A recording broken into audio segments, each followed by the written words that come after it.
버는 다양한 방법, 재테크 기사와 돈 되는 정보로 투자의 기준을 제시해주는 100분 머니쇼 시작합니다. 간밤 뉴욕 증시가 소폭 상승으로 마감했죠. 네, 그렇습니다. 뉴욕 증시 그동안 이렇게 강하게 뛰어오르던 미국 국채 수익률 그리고 달러 강세가 주춤하면서 조정을 보이자 뉴욕 증시 강보합으로 마감했습니다.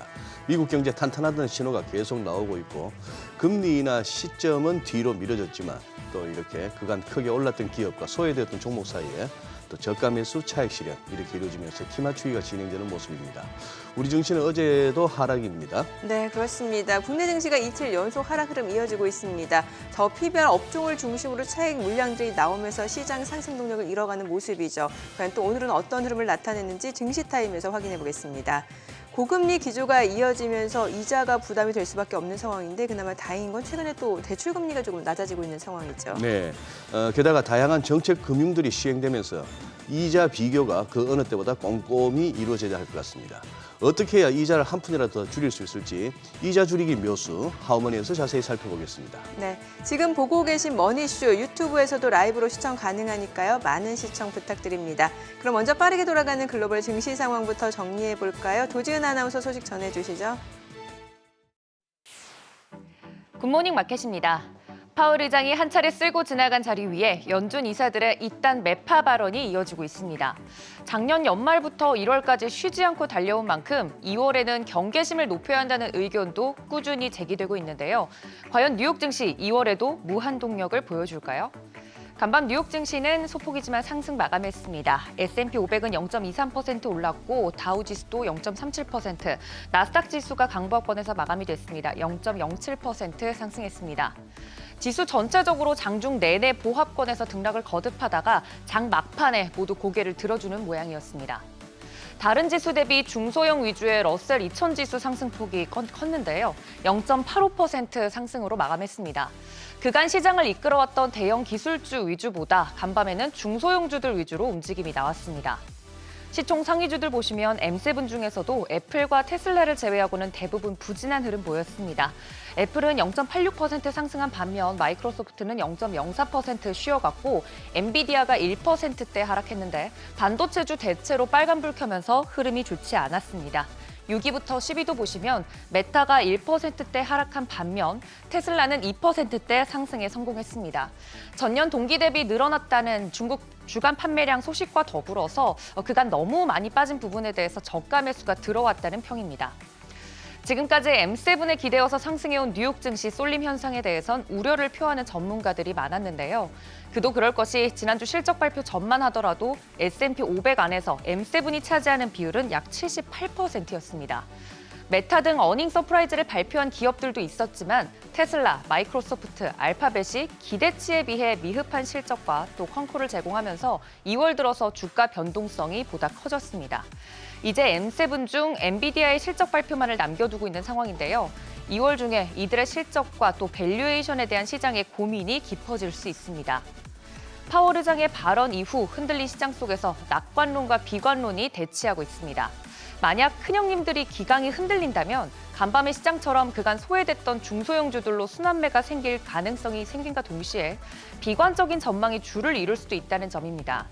뱅크 오브 아메리카는 미 증시 강세를 꺾을 4가지 요인으로 수요 둔화, 실업 증가, 배당금 감소, 홍해 파나마 운하의 지정학적 위기를 꼽았고 월가 베테랑 분석가인 로젠버그 회장은 최근 M7에 쏠려있는 이 시장의 특성을 고려할 때 증시 랠리가 계속될 수는 없다면서 1987년 이후 또다시 블랙먼데이에 대비해야 한다고 경고했습니다.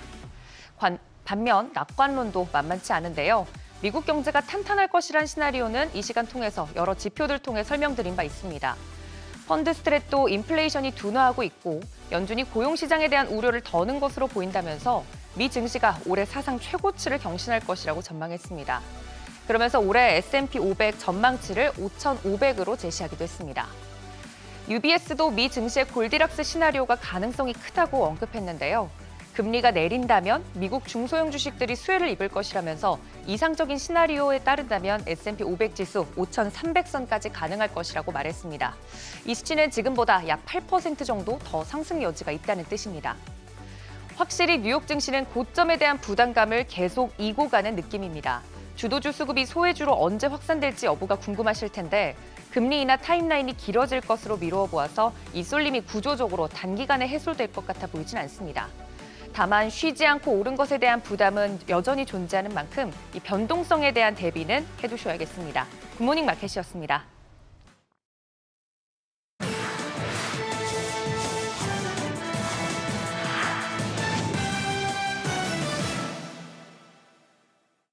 글로벌 비즈입니다. 오늘은 차량 30만 대를 또 리콜하는 제너럴 모터스와 신형 전기차 생산을 위해 미국에 13억 달러를 투자하는 도요타, 일본의 제2공장을 착공하려는 TSMC 소식입니다.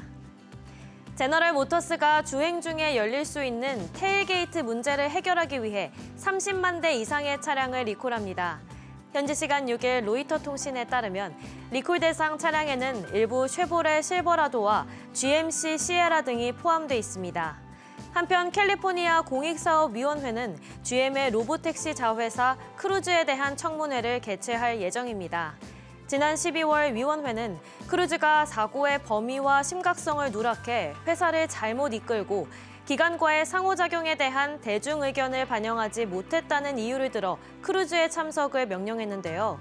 크루즈 측이 청문회 연기를 요청하며 분쟁 해결의 대안을 모색했지만 결국 청문회에 참석하게 될 것으로 보입니다. 도요타가 신형 3열 전기 SUV 생산을 위해 미국 켄터키 공장에 13억 달러를 투자했다고 블룸버그 통신이 현지 시간 6일 보도했습니다. 이는 도요타가 2023년까지 순수 전기차에 350억 달러를 투자한다고 발표한 계획의 일부인데요. 회사 측은 해당 투자가 배터리셀을 다른 전기차용 팩으로 조립하는 라인을 추가하는 것을 포함해 향후 전기차 생산에 도움이 될 것이라고 밝혔습니다. 해당 전기차는 2025년 말에서 2026년 초 사이에 생산에 들어갈 것으로 예상됩니다. 세계 최대 파운드리 업체 대만 TSMC가 일본의 제2공장을 건설한다고 블룸버그 통신이 현지 시간 6일 보도했습니다. 2027년 말 가동을 목표로 하는데요. 늘어나는 고객 수요에 부응해 일본 남부 구마모토현에 제2공장을 짓는 것이며 올해 말까지 착공할 것이라 밝혔습니다. 현재 구마모토현에는 70억 달러 규모의 제1공장도 위치해 있습니다. 해당 공장은 24일에 준공식을 열고 올해 말부터 12에서 28나노 공정 제품을 생산할 예정입니다. TSMC는 구마모토현의 두 공장에서 자동차, 산업, 고성능 컴퓨팅 관련 앱에 사용될 12인치 웨이퍼를 월간 10만 개 이상 생산할 것으로 전망하고 있습니다. 구글이 주주 데이터 프라이버시 소송 해결을 위해 3억 5천만 달러를 지불합니다. 현지 시간 6일 로이터 통신에 따르면 구글은 현재는 사라진 구글 플러스 소셜미디어 웹사이트에서 보안 버그와 관련된 주주들과의 소송을 해결하기 위해 3억 5천만 달러를 지불하기로 합의했습니다. 해당 소송은 구글이 2018년 3월 구글 플러스 사용자의 개인 데이터를 노출시킨 3년간의 소프트웨어 결함을 알면서도 데이터 보안에 대한 약속을 공개적으로 강조하면서 몇 달 동안 문제를 숨겼다는 점이 드러나며 제기됐습니다. 한편 구글은 위험한 해킹 도구의 사용을 가능하게 하는 감시 소프트웨어 기업을 비난했는데요. 그러면서 미국과 동맹국들에게 스파이웨어 산업을 억제하기 위한 더 많은 조치를 취할 것을 촉구했습니다. 사무실 공유업체 위워크의 창업자 애덤 뉴먼이 위워크의 인수를 타진하고 있습니다.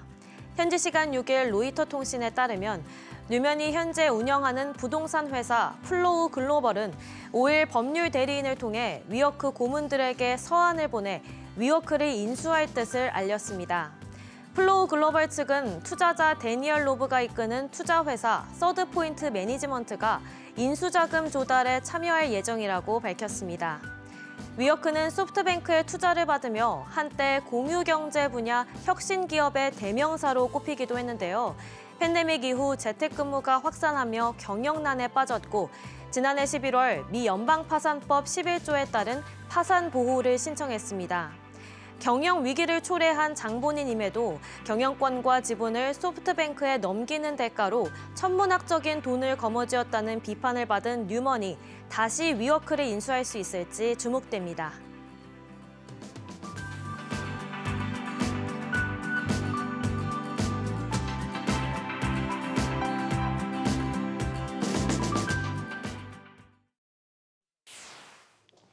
어제 이슈가 있었던 업종 되짚어보는 기업 이슈 시간입니다. 어제 코스피 코스닥 양지수 모두 하락했지만 그래도 햇볕 드는 곳은 있었습니다. 첫 번째 특징주 반도체 관련주입니다. 뉴욕 증시에서 현지 시간 5일 엔비디아가 이거래일 연속 사상 최고치를 경신했습니다. 골드만삭스가 엔비디아에 대한 목표 주가를 기존 $625에서 $800로 상향했습니다. 올해 들어 주가가 벌써 35% 넘게 올랐지만 주가 상승 여력이 아직 남아있다는 건데요. 엔비디아의 핵심 사업인 AI 서버와 데이터 센터용 GPU의 수요가 올해 1분기에도 강력하게 이어질 것으로 전망했습니다.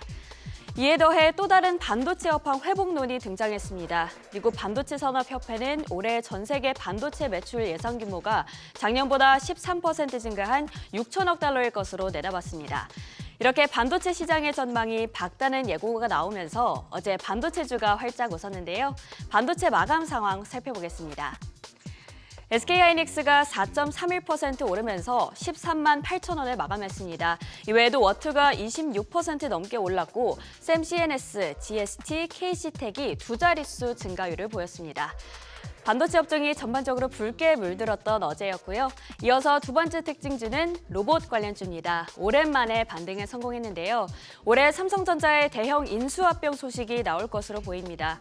삼성전자는 지난달 CES 2024에서도 대형 M&A를 계속 언급하는 등 신사업 확장에 대한 의지를 강하게 드러내왔는데요. 특히 로봇과 디지털 헬스케어 분야에서 M&A가 이뤄질 가능성이 클 것으로 보입니다. 게다가 삼성전자가 국내외 반도체 후공정 장비 업체에 무인 및 자동화 기능을 필수로 요구하고 있다는 보도가 어제 전해졌는데요. 삼성전자는 2030년까지 100% 무인 공장 전환을 목표로 하고 있습니다. 마감 상황 살펴보시면 에브리봇이 어제도 17.59% 올랐습니다. 장중 52주 신고가를 경신하면서 3거래일 연속 상승세 이어갔고요. 이외에도 라운테크가 12% 넘게 올랐고 어제 삼성전자발 훈풍의 로봇주와 스마트 팩토리 관련주가 좋은 흐름을 보였습니다. 정부가 내년도 의과대학 정원을 2,000명 늘리겠다고 발표했습니다. 보건복지부는 어제 2006년 이후 19년 만에 의대 입학 정원을 조정했는데요. 당초 예상됐던 1,000명을 훨씬 뛰어넘은 대폭 증원이 이뤄졌습니다. 2025학년대부터 2,000명이 늘어난 5,018명이 입학하게 되면 2035년까지 최대 10,000명의 의사 인력이 더해질 예정인데요. 교육부의 의대 증원 발표를 앞두고 교육 관련주가 지난주부터 기대를 모았습니다. 수험생들은 물론 대학생과 직장인들까지 의대 입시에 뛰어들 것이라는 전망이 나오면서 투자자들의 관심이 집중됐었죠. 어제는 어떻게 마감했는지 살펴보시죠. 삼성출판사를 포함해서 메가스터디 등 일부 교육 관련주가 상승하긴 했습니다만 종목별로 엇갈린 흐름을 보였습니다. 막상 의대 정원이 발표되니까 상승 재료가 소진되면서 애니능률, 비상교육, 메가MD 등 하락 마감했습니다. 테슬라 주가가 현지 시간 5일에 3.65% 하락하면서 최근 9개월 만에 가장 낮은 수치를 기록했습니다. 독일의 소프트웨어 대기업 SAP가 테슬라의 전기차를 더 이상 구매하지 않겠다고 발표했는데요. 차 가격이 자주 바뀌는 데다가 차량 인도 일정을 제대로 맞추지 않는다는 점을 이유로 들었습니다. 여기에 더해 글로벌 투자은행 파이퍼 샌들러가 테슬라에 대한 목표 주가를 기존 $295에서 $225로 낮췄는데요. 테슬라의 올해 차량 인도량이 시장 예상치보다 낮은 193만 대일 것으로 전망했습니다. 이렇게 악재가 끊이지 않으면서 테슬라 주가가 계속 내림세를 보이고 있죠. 어제 국내 전기차 관련주의 흐름도 위축됐는데요. 마감 상황 살펴보겠습니다. HL만도가 11.4% 내렸고 파워로직스도 7%대, 네오오토와 이닉스, 기아도 약 6%대 하락률을 보였습니다. 지금까지 어제장 이슈 짚어보는 기업 이슈 시간이었습니다.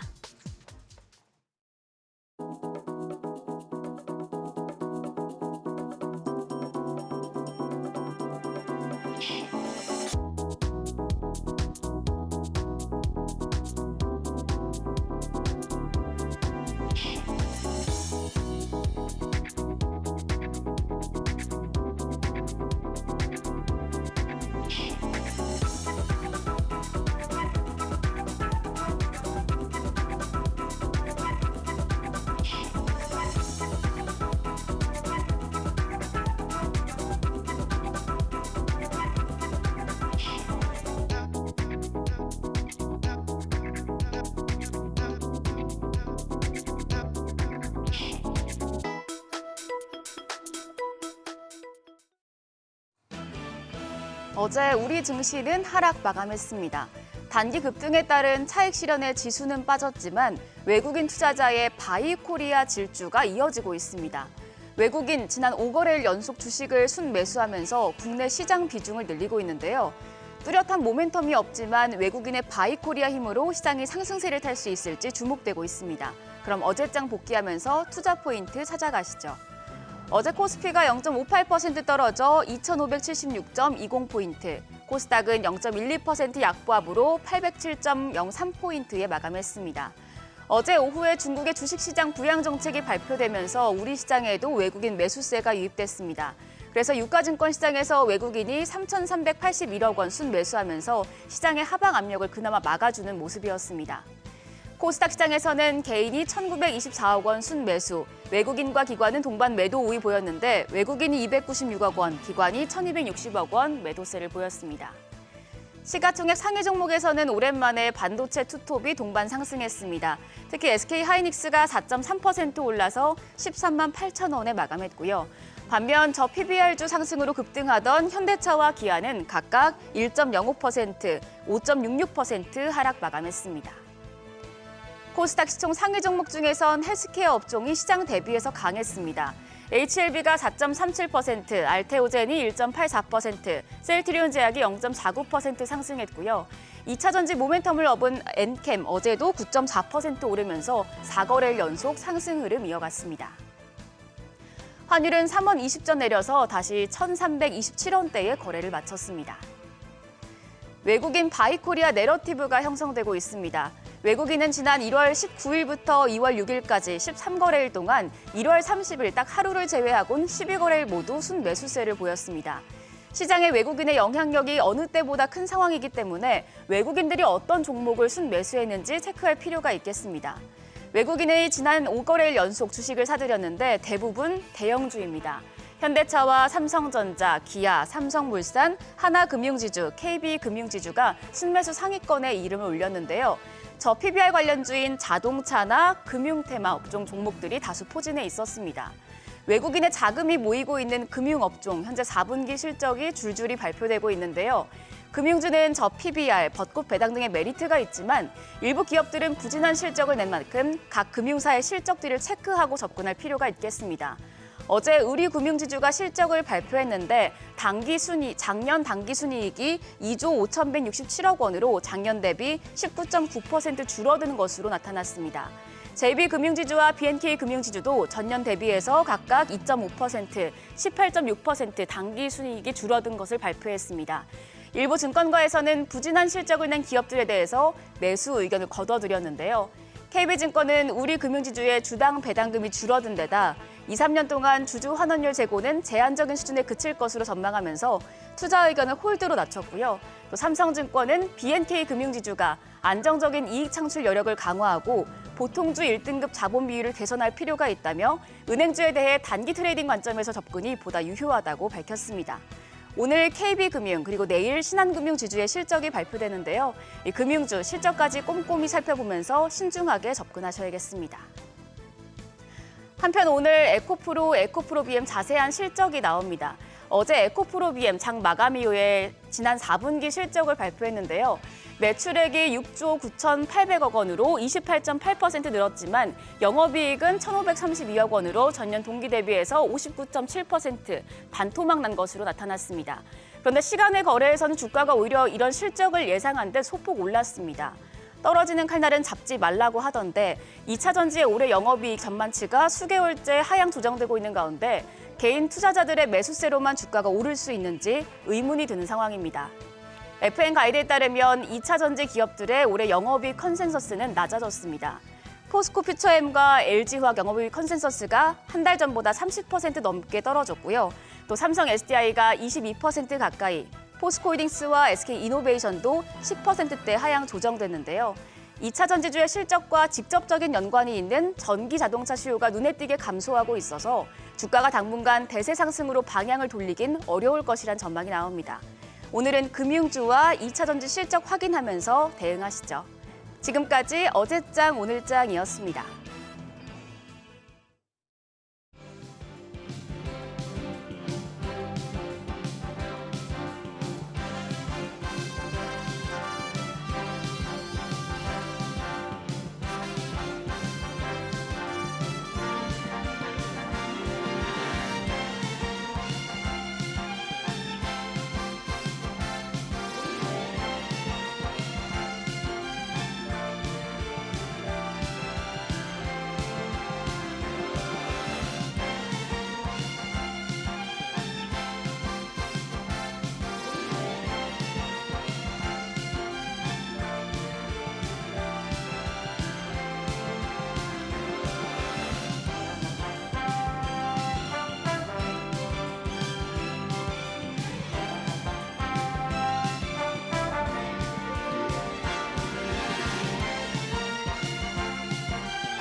네, 현재 시각 8시 22분 지나갑니다. 지금 보고 계신 머니쇼 유튜브에서도 라이브로 시청 가능하니까요. 많은 시청 부탁드립니다. 실시간 댓글 참여도 가능하고요. 네, 댓글이란 게 정말 중요합니다. 왜냐? 누가 처음에 어떻게 올려주느냐가 참 중요하더라고요. 기사 같은데, 유튜브 같은데. 그렇죠. 거기에 따라서 화두가 왔다 갔다 하죠. 네, 예. 밤 사이에 참 우리 좀 아쉽죠. 요르단한테 0대2로 그냥 졌는데 예. 골문 안으로 들어가는 유효 슈팅이 하나도 없었어요. 막 그런 정도지만 얼마나 화가 날까요? 뭐 감독도 욕하고 싶고 선수들 중에도 또 실수한 거 뭐 수비진 욕하고 싶은데 제가 보던 기사의 첫 댓글이 뭔지 압니까? 뭐였어요? 대표팀 수고 많으셨습니다. 그 순간에 마음이 딱 바뀌는 거예요. 그렇죠. 그래 그동안에 결과를 줬던 그동안에 떠나서, 줬던 예. 그 어떤 기쁨과 감동 이런 것들이 오히려 더 오지. 막 욕하고 싶던 것이 싹 바뀌더라고요. 아마 첫 댓글 다신 분 평소에도 행복하게 사시는 분일 거예요. 좋은 댓글 달아달라는 의미 같아요. 아, 또. 그럼요. 네, 네. 악성 댓글 말고요. 네. 아니 지금 시장 보니까 가만 네. 뉴욕 증시 좀 소폭 상승으로 마무리가 됐는데 사실 지금 뉴욕 증시 같은 경우는 딱히 악재는 없는 것 같아요. 기업들 실적도 지금 발표되는 기업들 실적 한 80% 가량이 호실적을 내놨고 네. 간밤 주가 팔란티어 주가도 많이 올랐잖아요. 네. 오죽하면 월가 내에서도 뭐 시장 전문가들 입장에서 야 이렇게 계속 갈 수 있을까 하는 우려의 목소리도 나옵니다만 그 와중에도 계속 가는 거죠. 진짜 우리가 경계해야 되는 거는 우리 백분머니쇼에 나오시는 유동원 본부장 외에도 나머지도 다 간다 할 때가 조심해야 될 때입니다. 원래 좀 보수적으로 보던 분들이 그렇죠. 시장에 대해서 좀 긍정적으로 볼 때. 제일 경계할 거는 제가 이거 많이 가겠는데 하는 거죠. 제가 그냥 소장님이 오늘 시장 괜찮겠네 하면 제가 그런 말씀 하지 마시고 제가 이렇게 옆에서 아쉬운 소리 하잖아요. 그러니까. 네, 오늘도 좀 기대가 되긴 합니다만 네. 바로 그럼 모셔볼까요? 예, 네, 그러시죠. 유한타증권의 유동원 본부장님 함께합니다. 어서 오세요. 어서 오십시오. 안녕하십니까. 네. 지금 우리 유 본부장님, 저 개인적으로 궁금한 거. 네. 지금 운영하시는 게 주로 이제 미국 증시 중심으로 이렇게 포트를 운영하시잖아요. 네, 원래 글로벌인데 글로벌인데 네, 아무래도 중국 비중은 완전히 없애버리고 네, 미국 쪽으로 다 몰았죠. 최근 지금 죄송합니다. 한번 여쭤볼게요. 어느 정도 수익이 납니까 지금? 네, 자랑해도 되는 겁니까? 아니 궁금해서 한번 여쭤보는 이렇게 물어볼 거예요. 때 자랑해 네, 주셔야죠. 알겠습니다. 예.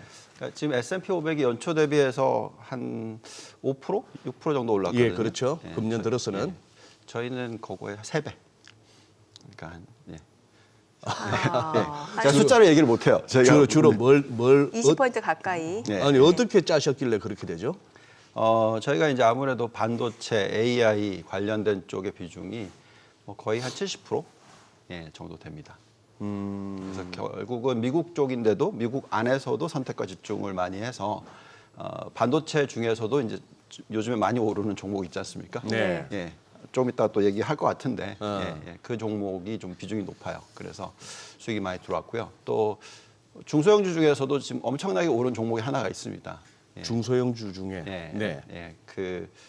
다들 알고 계시는 것 같아가지고 네. 얘기를 해도 될 것 같은데 네. SMCI라는 종목인데 SMCI? 슈퍼 마이크로 컴퓨터스라는 네. 종목인데요. 네. 거의 뭐 계속 오릅니다. 네. 네. 그 종목을 포트폴리오에 담고 운영을 하고 계셨군요. 네. 예. 네, 뭐 지금 이 걱정을 하시는 부분이 똑같아요. 이렇게 많이 올라도 되나? 그래서 저희도 포트폴리오가 너무 좋다라는 거 느끼고 있긴 하지만 슬슬 좀 불안해지는 거죠. S&P 500의 3배 수익률이 나고 있다고 생각하면 이거 도대체 어떻게 되지? 조금 이제 뭐 해지를 좀 생각하실 때가 안 됐나요? 그런 생각도 하는데 오늘 쭉 얘기를 나눠보다 보면은 네. 아직은 아닌 것 같아요. 아, 그래요? 근데 그러니까 어떻게 생각하냐면 2월 달이 좀 쉴 수 있습니다. 그러니까 2월에는 미국 시장 자체가 네.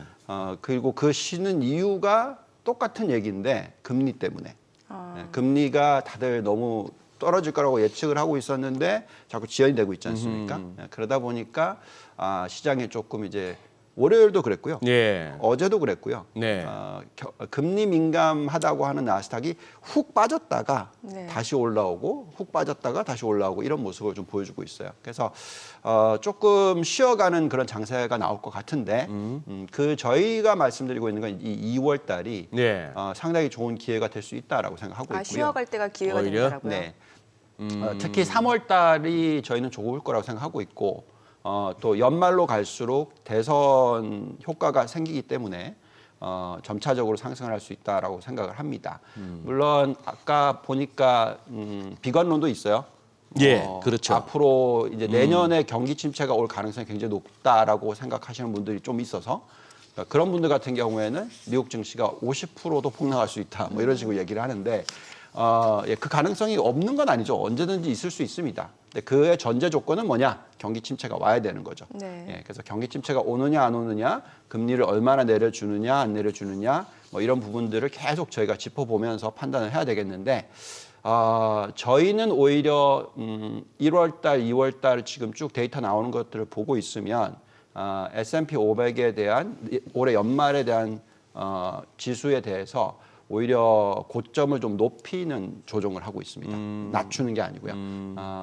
예를 들면 저희가 5,200에서 5,400 정도가 올해 연말 고점이라고 생각했는데, 연말 정도 지수라고 생각했는데 지금 그걸 완전히 올려서 오히려 5,400에서 5,500 정도로 그 정도로 지금 조금 올리고 있는 상황입니다. 조금이 아니죠. 제법 올리고 있는 상황입니다. 네. 뭐 그 이유는 간단하게 설명하자면 경기 침체는 올해 연말까지 안 오는 건 맞고요. 네. 저희가 생각할 때 계속해서 얘기해 드리는 거고, 그리고 생각보다 미 연준이 금리를 많이 내릴 것 같다.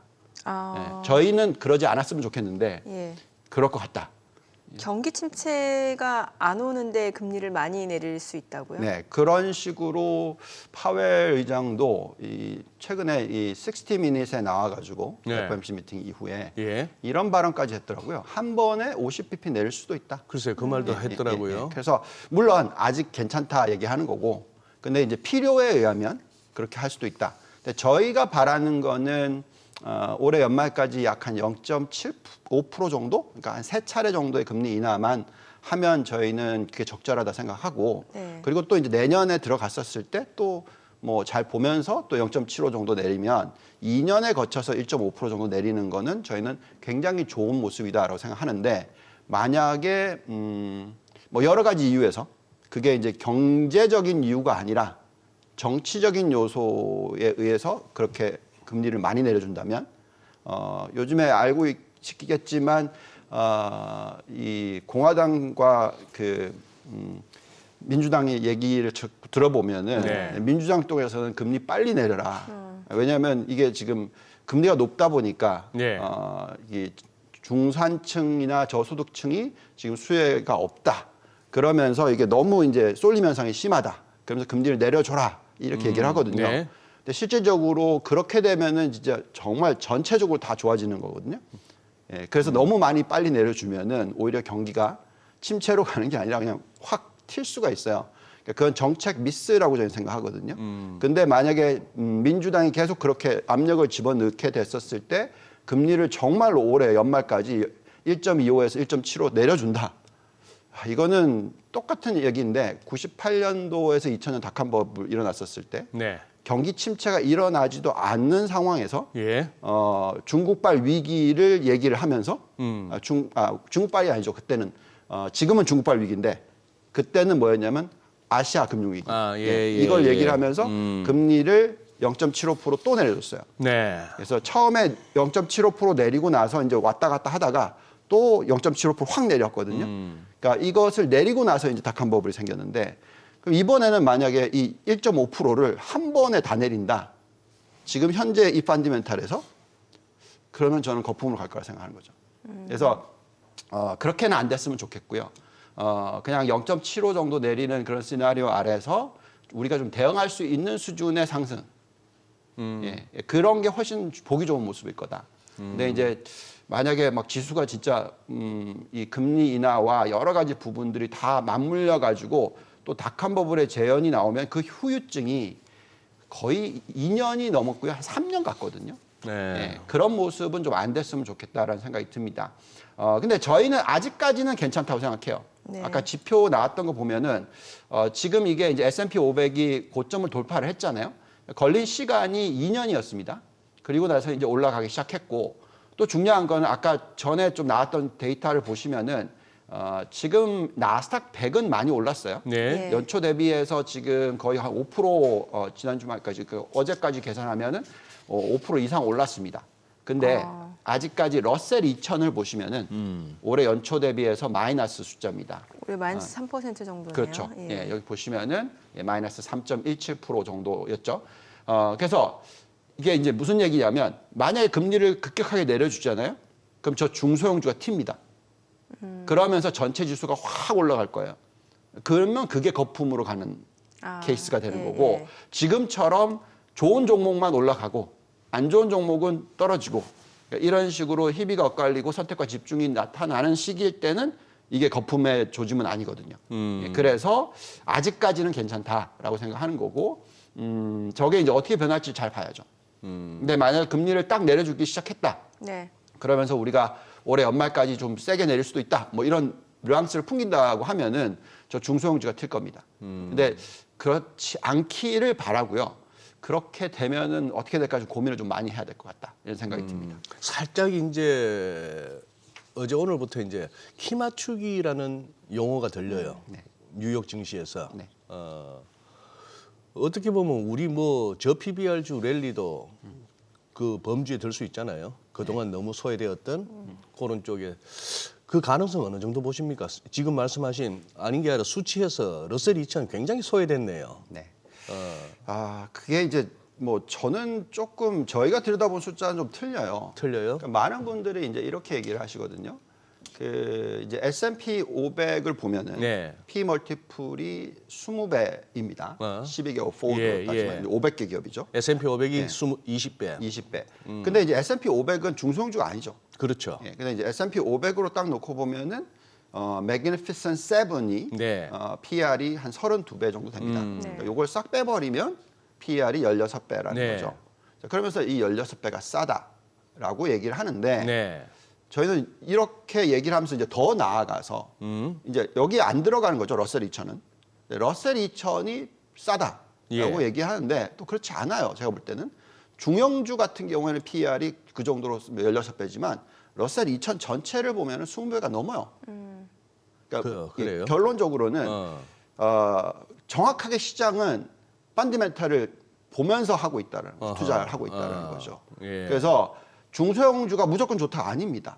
지금 현재. 왜냐하면 금리가 높은데 어떻게 좋을 수가 있겠습니까? 그 회사들은 부채 비율이 상당히 높죠. 뭐 S&P 500보다는 거의 2배 정도의 부채 비율이겠죠. 그러니까 금리가 높으면 높을수록 이익이 잘 안 나겠죠. 그래서 저희가 이렇기 때문에 지금 현재 시점에서는 좀 선택과 집중이 중요하다고 얘기를 하는데 만약에 정말 미 연준이 계속 그렇게 이 정치적인 압력에서 움직인다. 모르죠. 그럴 가능성은 참 낮다고 생각하지만 그럴 수도 있죠. 예. 그렇게 됐었을 때 만약에 진짜 금리를 1.5%를 내려준다. 그럼 중소형주의 당연히 밸류에이션이 갑자기 굉장히 매력 있게 될 수가 있는 거죠. 이자 비용이 갑자기 절반으로 줄어든다. 이거는 뭐 네. 예, 상당히 큰 영향을 미칠 수가 있으니까요. 그럼 간밤 이제 엔비디아 장중에는 사상 최고치를 기록했다가 종가 기준으로 봤을 때 차익 실현 물량 나오면서 좀 떨어졌는데 엔비디아라든지 AMD 조금 계속해서 상승 추세를 이어오다가 물량들이 좀 나오고 있는 상황인데 이거는 그러면 일시적인 그냥 조정 정도로 볼 수가 있는 거예요? 네. 요걸 보면은 예. 정확하게 이제 우리가 시장을 어떻게 이해할 수 있는지가 네. 답이 나와요. 무슨 말씀을 드리는 거냐면 엔비디아보다 AMD가 조정이 먼저 시작됐어요. 그러니까 AMD는 어제, 그제 네. 둘 다 하락을 했습니다. 엔비디아는 어제, 그제 상승을 하다가 이제 좀 빠졌어요. 네. 예, 그래서 그만큼 이제 왜 이런 현상이 일어나냐면 이게 또 우리가 계속 얘기하고 있는 이제 반도체 AI 관련돼서 이 테마라고 하기는 좀 그렇고 어쨌든 장기적인 흐름의 네. 혁신에 있어서 우리가 이제 AI 사이클을 얘기를 하고 있잖아요. 근데 이제 AI 사이클에 하드웨어를 깔아야 되는 거거든요. 거기에 가장 대표적인 두 종목이 엔비디아와 AMD입니다. 근데 여기서도 희비가 엇갈리는 게 엔비디아가 거의 시장 점유율 8, 90%를 가져가고요. 예. AMD가 이제 쫓아오는 경우고 그다음에 이제 인텔이 아주 뒤에서 쫓아와요. 근데 주가의 흐름을 딱 보시면은 엔비디아가 훨씬 많이 오르고 예. AMD가 고다음이고 인텔은 별로 못 오르고 딱 이런 모습입니다. 그러니까 이게 계속 이렇게 될 것 같아요. 그래서 저희는 아직까지는 포트폴리오 구성에서 고민을 하게 되는 거죠. 예. 어떻게 해야 되냐. 이제 만약에 정말 엄청나게 큰 장이 온다. 그러면은 엔비디아 비중을 줄이고 AMD와 인텔을 사야 될 텐데 상대적으로 덜 오른 쪽으로. 그렇게 해야 될 텐데 그게 맞는 전략일까? 자꾸 고민하게 되는 거죠. 아니지. 그냥 이 사이클은 그냥 대형주 중에서 가장 잘 나가는 회사가 제일 많이 간다라고 계산하고 여기에 비중을 계속 높게 유지시키는 거지. 그러니까 네. 저희의 지금까지의 전략은 그거였어요. 그러니까 가장 잘 나가는 회사에 훨씬 더 비중을 많이 네. 두고 가는 전략이었는데 예. 이거를 이제 타이밍을 어떻게 잡아야 되느냐. 근데 만약에 금리 인하가 지연이 되면 될수록 대형주 잘 나가는 쪽을 더 먼저 가져가고 있는 거고 언젠가 금리 인하를 그러니까 인하를 시작한다라고 네. 했었을 때 그때부터는 이제 조금 비중을 다른 쪽으로 그렇게 옮겨가는 간다. 그런 전략이 맞지 않을까. 근데 저희는 좀 다양스럽게 생각하는 게 점점 금리 인하에 대한 얘기는 지연이 되고 있잖아요. 네. 3월도 아니라고 이제 확신이 됐고 5월일까 말까 또 이게 얘기 나오고 있고 그러면 이제 그때까지는 저희는 계속해서 제일 잘 나가는 종목과 그런 업종에 투자를 열심히 하는 거겠죠. 우리나라도 마찬가지입니다. 그 반도체 사이클이 좋다 그러면 HBM이 좋은 거고. 그러면 이제 제가 무슨 얘기를 하는지 아시겠죠? 네네. 뭘 사고 뭘 두고 있어야 되는지 예. 움직임이 그렇게 나올 거다라고 저는 생각하고 있습니다. 저는 아까 사실 좀 굿모닝 마켓을 이렇게 지켜보면서 좀 충격적이었던 화면 하나가 나오더라고요. 네. 미국 증시의 시총이 네. 전체적으로 50조 8천억 달러. 네. 자, 51조 달러라고 치면은 네. 그 중에 M7이 10조 5천억 달러. 와, 이 거의 5분의 1. 네. 한 20% 거의 7개의 종목이 미국 증시 맞아요. 시총의 그 5분의 1을 갖다 감당하는 거예요. 네. 맞습니다. 더 놀란 건 우리 한국 증시 시총 1조 7천억 달러. 그러니 M7 7개가 10조 5천억 달러인데 우리가 전체적으로 1조 7천억 달러. M7 하나만 놔도 우리가 못 이기는 거예요. 못 이깁니다. 아, 우리 유본 부장님 진짜 큰 물에서 놓으시네. 우리는 이거 뭐 M7 한 종목 시총도 안 되는 거 여기서 지금 찢고 뽑고 싸우고 여기서 어느 쪽에서 빠져서 어느 쪽으로 또 돈이 갈까 이러고 있는 와중에 네. 돈도 잘 안 되는데. 네. 그런데 이거는 좀 과한 거 아닙니까? 이 비중은. 글쎄요. 저는 이 깨달음을 그렇게, 언제 가지고 온 거냐면 네. 제가 뭐 애널리스트 생활 그 투자 전략가 생활을 31년 차를 하고 있는데 네. 그리고 운영을 한 지는 10몇 년이 넘어가는데 네. 저희가 해보면 해볼수록 작은 물에서 놀다가 네. 계속 싸우기만 하고 수익이 안 나요. 잘 나다가 안 나고 힘들어요. 그리고 너무 많은 에너지가 소진이 되더라고요. 네. 그냥 큰 물에서 노는 게 맞습니다. 큰 물에서. 네. 그러면 훨씬 더 잘 움직여요. 네. 그리고 어떤 외부적인 압력이 잘 안 생기는 거죠. 예를 들면 우리나라 보시면 중소형주 투자를 하면 네. 정말 많은 휘둘림이 있잖아요. 그렇죠. 그리고 뭐 참 안타까운 얘기지만 뭐 작전도 있는 케이스도 많고. 네. 근데 그거는 시가총액이 작기 때문에 그렇게 휘두를 수가 있단 말이죠. 그렇죠. 근데 이런 대형 기술주들 같은 경우에 조금만 휘둘려고 하면은 어떻게 됩니까? 테슬라 일론 머스크가 25% 내놔라 그랬다가 완전 주가 박살이 나잖아요. 그러니까 이런 식의 그게 안 먹히는 거죠. 예. 그래서 이런 그 대형주를 잘 투자를 하면 훨씬 더 수익을 잘 올릴 수가 있고 밤잠 잘 주무실 수 있을 거고. 뭐 누가 다른 데서 와서 갑자기 뒤통수 딱 때리는 케이스가 잘 안 생기는 거죠.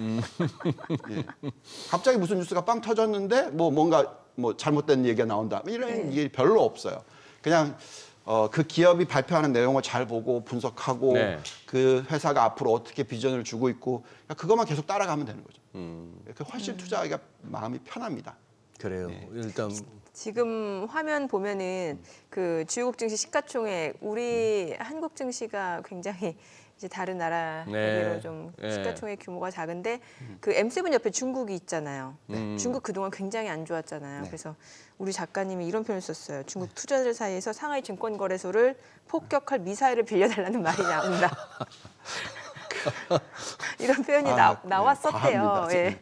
실제로 이런 표현이 나왔었다고 하니까. 네. 근데 보니까 이번 부양책 기대감 때문에 또 간밤에 어제 좀 올랐잖아요. 네. 그래서 저희가 지금 이제 생각하는 부분은 이런 겁니다. 중국이 뭐 한마디로 말해서 총체적 난국이에요. 그러니까 정말 우리나라도 지금 굉장히 어렵지만 중국이 더 골치 아픈 부분이 지금 규모가 많이 커졌죠. 네네. 그러니까 이거를 계속 성장을 해야 되거든요. 그리고 뭐 많은 인구를 계속 서포트를 해야 되니까 성장률이 떨어지면 안 되는데 지금 떨어질 것밖에 안 보이는 거죠. 그래서 이걸 막아내기 위해서 계속적으로 했던 부분이 뭐냐면 될 수 있으면 네. 적극적으로 투자를 제조업 쪽 그리고 글로벌 경쟁력이 있다고 생각하는 쪽에다가 엄청나게 돈을 쓰고 있어요. 네. 다행스럽게도 뭐 우리가 흔히 얘기하는 개발 회사들, 부동산 관련 회사들은 좀 잡고 헝다 이렇게 파산시키고 네. 이런 식으로 하면서. 근데 이제 문제는 여기에 돈이 너무 많이 쏴요. 아, 그래서 뭐 거의 대출 증가율이 전년 동기 대비해서 35%씩 늘고 있습니다. 이 제조업이. 그러면 이제 고정자산 투자가 너무 많이 들어가게 되면 네. 그게 이제 과잉 생산이 되는 거죠. 예. 그러면서 그거를 밀어내려고 하니까 글로벌에다가 막 단가를 낮춰가지고 모든 걸 다 파는 거예요. 네. 요즘에 보니까 뭐 온라인으로 막 엄청나게 싸게 막 제품이 막 한국에 밀려 들어오고 있다는 얘기 들었거든요. 도대체 말이 되냐? 1,000원에 산다? 뭐 이런 말도 안 되는 거지만 막 내놓는 거예요. 그걸 지금 다 하고 있어요. 근데 그게 심지어는 이제 제조업에도 나오는 거죠. 그게 전기차, 신재생 에너지. 네. 막 거의 단가를 50%씩 후려치는 거죠. 네. 그러니까 왜냐하면 달러를 벌어들여야 되니까. 예. 유동성을 유지하려면. 예. 그런 모습이 나오다 보니까 지금 이게 지금은 버틸 수가 있는데 제가 자꾸 얘기해 드리는 거는 5년 안에 터질 수 있을 가능성은 있다. 근데 중요한 거는 아직까지는 다행스러운 게 계속 중국이 쓸 수 있는 카드가 남아 있다라는 거죠. 즉 중국이 지금 금리가 2.5%의 그 10년 국채 금리가 그 정도 돼요. 2.5%에서 3% 정도 돼요. 그러니까 좀 더 내릴 수 있는 룸이 있다라는 거고 또 지준율이 상당히 높아요. 네. 근데 요번에 0.5%씩 내리잖아요. 그런 식의 이 통화 정책을 적극적으로 지금 쓰는 모습이 나오고 있고 여기다가 이제 중국은 우리가 옛날에 가지고 있던 이 증안기금이라고 하나요? 증시안정기금 같은 것들이 있어요. 그런 이제 정부 관련된 기금들이 계속 사고 있어요, 지금 시장을. 그래서 여기 이 밸류에이션은 사도 된다. 뭐 그럴 수 있죠. 왜냐면 PER이 한 자릿수, 네. 예, 뭐 PBR이 뭐 1배 훨씬 밑으로 떨어지는 그런 가능성까지 지금 나오고 있으니까. 그래서 그런 모습입니다. 네.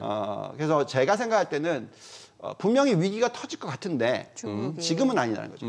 예, 계속 부양책을 쓸 수 있고 부동산 살리기, 주식 살리기를 계속 하려고 하니까 네. 그렇다면은 자꾸 호재성 뉴스가 나올 거예요. 네, 네. 이제 이와 동시에 미국이 연준이 금리를 내린다. 네. 이거는 98년 그때와 너무 느낌이 비슷합니다. 네. 예. 아, 뭔가 거품이 끼면서 시장이 올라갈 수 예. 있는 구간이. 그럴 가능성이 있기 때문에 저희는 아직은 주식을 안 던지고 지켜보는 거고 얼마나 정책 미스가 나올까. 근데 정책 미스는 뭐냐면은 금리를 빨리 많이 내려주는 게 이 양국가에서 나오는 겁니다. 이게 정책 미스예요. 예. 그럼 이거는 무조건 저희가 생각할 때는 과잉 생산 쪽으로 가는 거고 거품으로 간다.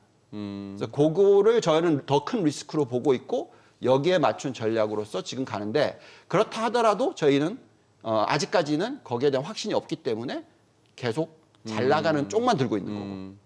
예, 요렇게 좀 전략을 펴는 게 좋지 않을까 생각합니다. 지금 어제 전부 뭐 한 3%, 4%, 심지어는 6%대 급등인데 중국이 네.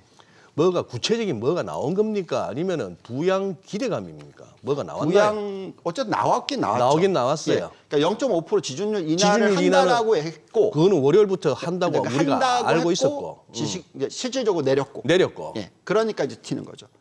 예, 근데 여기다가 추가로 나올 거다까지 얘기하는 거죠. 추가로 나올 거다. 예, 그러면서 제가 생각할 때 이제 사실 금리까지 내려주면 네. 요거는 이제 진짜 확실히 큰 영향. 그러니까 지준율 인하라는 거는 우리가 계속 지켜보는 데이터지만은 예대율을 할 때 네. 그러니까 예금 대비해서 대출을 얼마 해주느냐 하는 거거든요. 네. 그러니까 지준율이 높으면 높을수록 예금을 놔둬야 되기 때문에 그죠? 그러면 예대율이 낮겠죠. 근데 이걸 지준율을 낮춰주면은 그걸 대출을 해줄 수 있는 거죠. 그러면서 경제 활동을 살리는데 쓰여지는 겁니다. 그렇게 보면은 지금 중국의 예대율이 80% 미치어요. 네. 근데 이제 이 지준율을 내려주면은 예. 위로 훅 올라가는 거죠. 이 속도가 빨라지면 빨라질수록 경기는 좋아집니다. 근데 문제는 이게 인위적인 거잖아요. 경기가 좋아진다기보다 어쨌거나 돈이 풀린다는 돈이 거죠. 풀린다는 거죠. 네, 그래서 네, 네. 네. 그러니까 예금의 지준율을 낮춰주는 거는 그냥 돈을 푸는 거고요. 네. 제가 말씀드리는 거는 예대율이 올라간다는 거는 이 예금을 가지고 대출을 해줄 수 있기 때문에 네. 돈이 필요한 애들한테 돈을 쏜다는 거죠. 그러면 그게 실질적으로 경기가 더 좋아질 수가 있는 부분이죠. 그러니까 돈을 쓰는 거니까 네. 실물 경제에 투입이 되는 거니까. 네. 그래서 근데 그 속도가 너무 빠르면 이게 거품으로 빨리 가는 거죠. 그래서 우리가 보통 어떤 국가를 보더라도 예대율이 100% 가까이 가게 되면은 항상 뭔가 터집니다. 예. 그래서 지금 80%이기 때문에 예. 중국이 괜찮은데 그래서 자꾸 계속 말씀드리는 게 여유가 있다라는 게 거기 있는 거예요. 예. 근데 이게 막 90% 넘어가기 시작하잖아요. 예. 그럼 저는 굉장히 불안해지는 거죠. 뭔가 분명히 터진다. 이제 그때 90% 넘어가기 시작하면은 저는 뭐 이제 중국에 대해서는 어떻게 해서 빨리 빠져나와야 된다. 뭐 이렇게 생각하는 거고. 근데 어쨌든 이미 벌써 준비를 했기 때문에 우리가 지금 글로벌 포트폴리오 보시면은 중국이 글로벌 GDP 한 15% 정도 돼요. 네. 근데 저희는 투자 비중이 중국의 비중이 3%밖에 안 됩니다. 예. 그리고 사실 제 포트폴리오 현재는 네. 없어요. 중국이요? 예. 뭐 근데 요즘에 이렇게 살짝 올라오는 모습 보여주면은 뭐 아까도 말씀드렸지만 전기차라든지 신재생 에너지 쪽에서 네. 글로벌 1등 기업이라고 하는 시장 점유율이 1등인 회사를 조금 사볼 수는 있겠죠. 네. 그걸 좀 테스트를 할 수는 있습니다. 근데 그거는 쉽지가 않아요. 예. 이게 이제 이 정부를 믿는 거니까 그거는. 참 예. 정부 믿기가 쉽지 않죠. 아니 우리 증시는 최근에 저 PBR 관련주로 그나마 좀 올라가는 듯한 모습이었는데 어제 보니까 다시 또 좀 출렁이는 상황이고 사실 그 상장사 실적 자체도 미국하고 좀 다르게 지금 상장사 한 34% 정도가 실적을 발표를 했는데 네. 한 절반 가량이 어닝 쇼크예요. 정말 미국하고 너무 온도차가 여기 나는 거 지금 아니에요? 나오는 코리아 디스카운트 해소 네. 증시 부양 기대 요게 예. 제가 생각할 때는 제 기억으로는 십몇 년 전에 네. 똑같은 게 이렇게 올라갔었을 거예요. 무슨 얘기냐? 뭐 무슨 얘기냐면요. 제가 2007, 8년도에 엄청난 위기가 터질 거다라고 우리나라에 대해서 얘기를 했었거든요. 네. 그때 2006년에 제가 이제 외사에서 그런 얘기를 할 수가 있었었는데 그때도 뭐라고 얘기했냐면 그때도 무슨 얘기였냐면 코리아 디스카운트 없어질 거다. 그 당시에도. 그 당시에도 그게 뭐였냐면 배당 많이 할 거다. 그리고 뭐 자사주 소각 많이 할 거다. 네. 소액주주 환원 많이 할 거다. 그게 2006년이었습니다. 15년 전 얘기예요. 한다. 좋아요. 기업들이 하냐 이거죠. 기업들이 해야지 하는 거지. 그죠? 자사주 맨날 그러니까 자사주 뉴스 떠요. 예. 그러면 좋다. 주가의 흐름 좋죠. 자사주 매입한다면. 근데 문제는 자사주 매입해서 가지고 있다 파킹해 놨다가 나중에 시장 좋으면 팔아. 팔아요. 이게 그러면 그 매입해서 소각을 해줘야 아무것도 되는 소용이 없는 예. 거죠. 자사주는 매입해서 소각을 해야지 주주 환원입니다. 그렇죠. 근데 그걸 못 하잖아요. 안 하잖아요. 그래서 어떻게 그걸 하는지를 봐야죠. 그러니까 저는 이게 약간의 이제 양치기 늑대 소년. 예. 이거 한다 얘기해서 디스카운트 없어질 거다. 좋아요. 그럼 먼저 보여달라는 거죠. 자사주 소각하는 거를 기업들이 보여주세요. 그러면 저는 제가 알고 있는 모든 그 해외 기관 투자자들한테 가서 이제 이건 사야 된다. 이 타이밍이다라고 얘기하겠죠.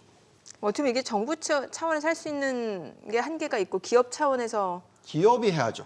해야 된다는 예. 거네요. 기업이 해야죠. 그래요. 자사주 매입 소각 뉴스를 제가 본 게 별로 없습니다. 매입까지는 있어도 소각은 없죠. 예. 예. 근데 그런 기업들이 조금씩 나오니까 기대는 좀 가져봅니다. 근데 뭐 여기 저희 데이터는 안 갖고 왔는데요. 네네. 디스카운트가 있을 수밖에 없어요.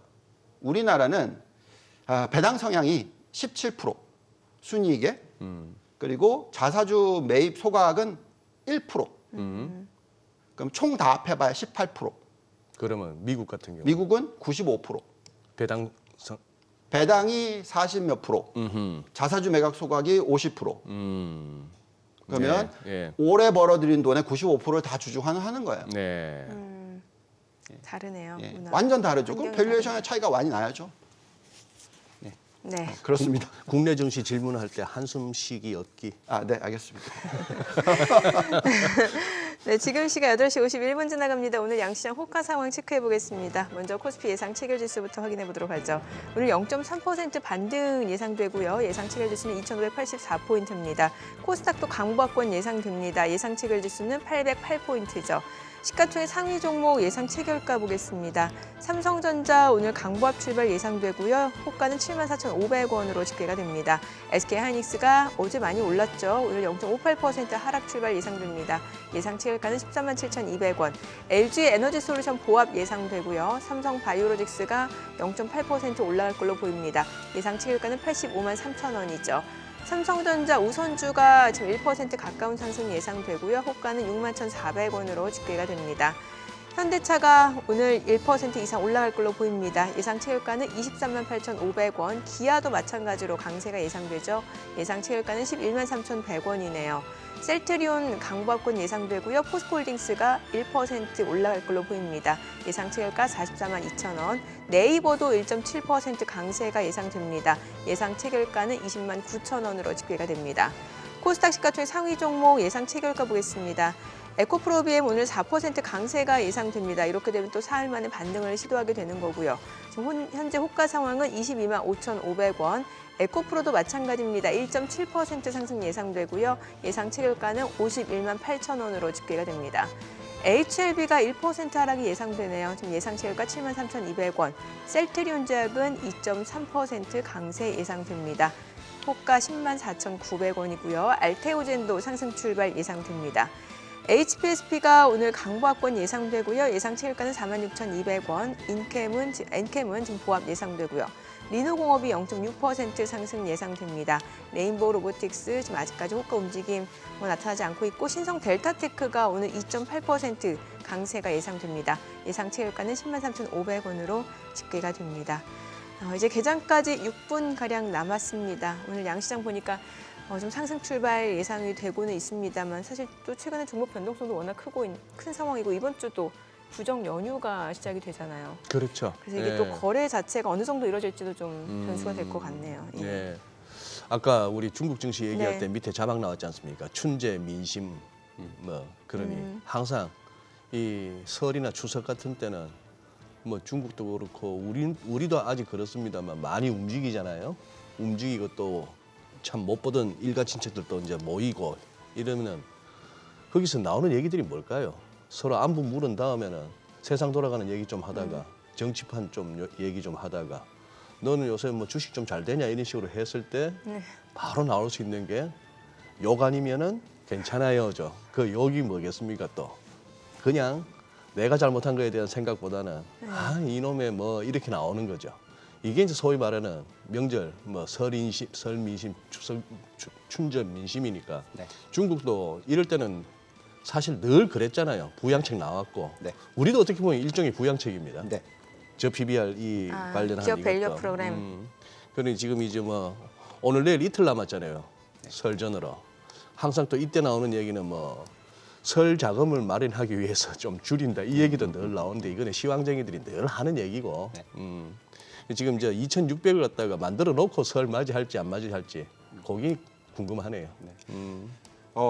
우선은 예, 설 연휴 전에 보통 제가 은행주 담당 애널리스트였으니까 예. 보통 그래서 금융주들이 많이 올라요. 설 전에는. 예, 예. 그러면서 이제 좀 요즘에도 많이 올랐죠. 네네. 예. 근데 뭐 이제 그거를 떠나서 그건 이제 계절적인 요소이고요.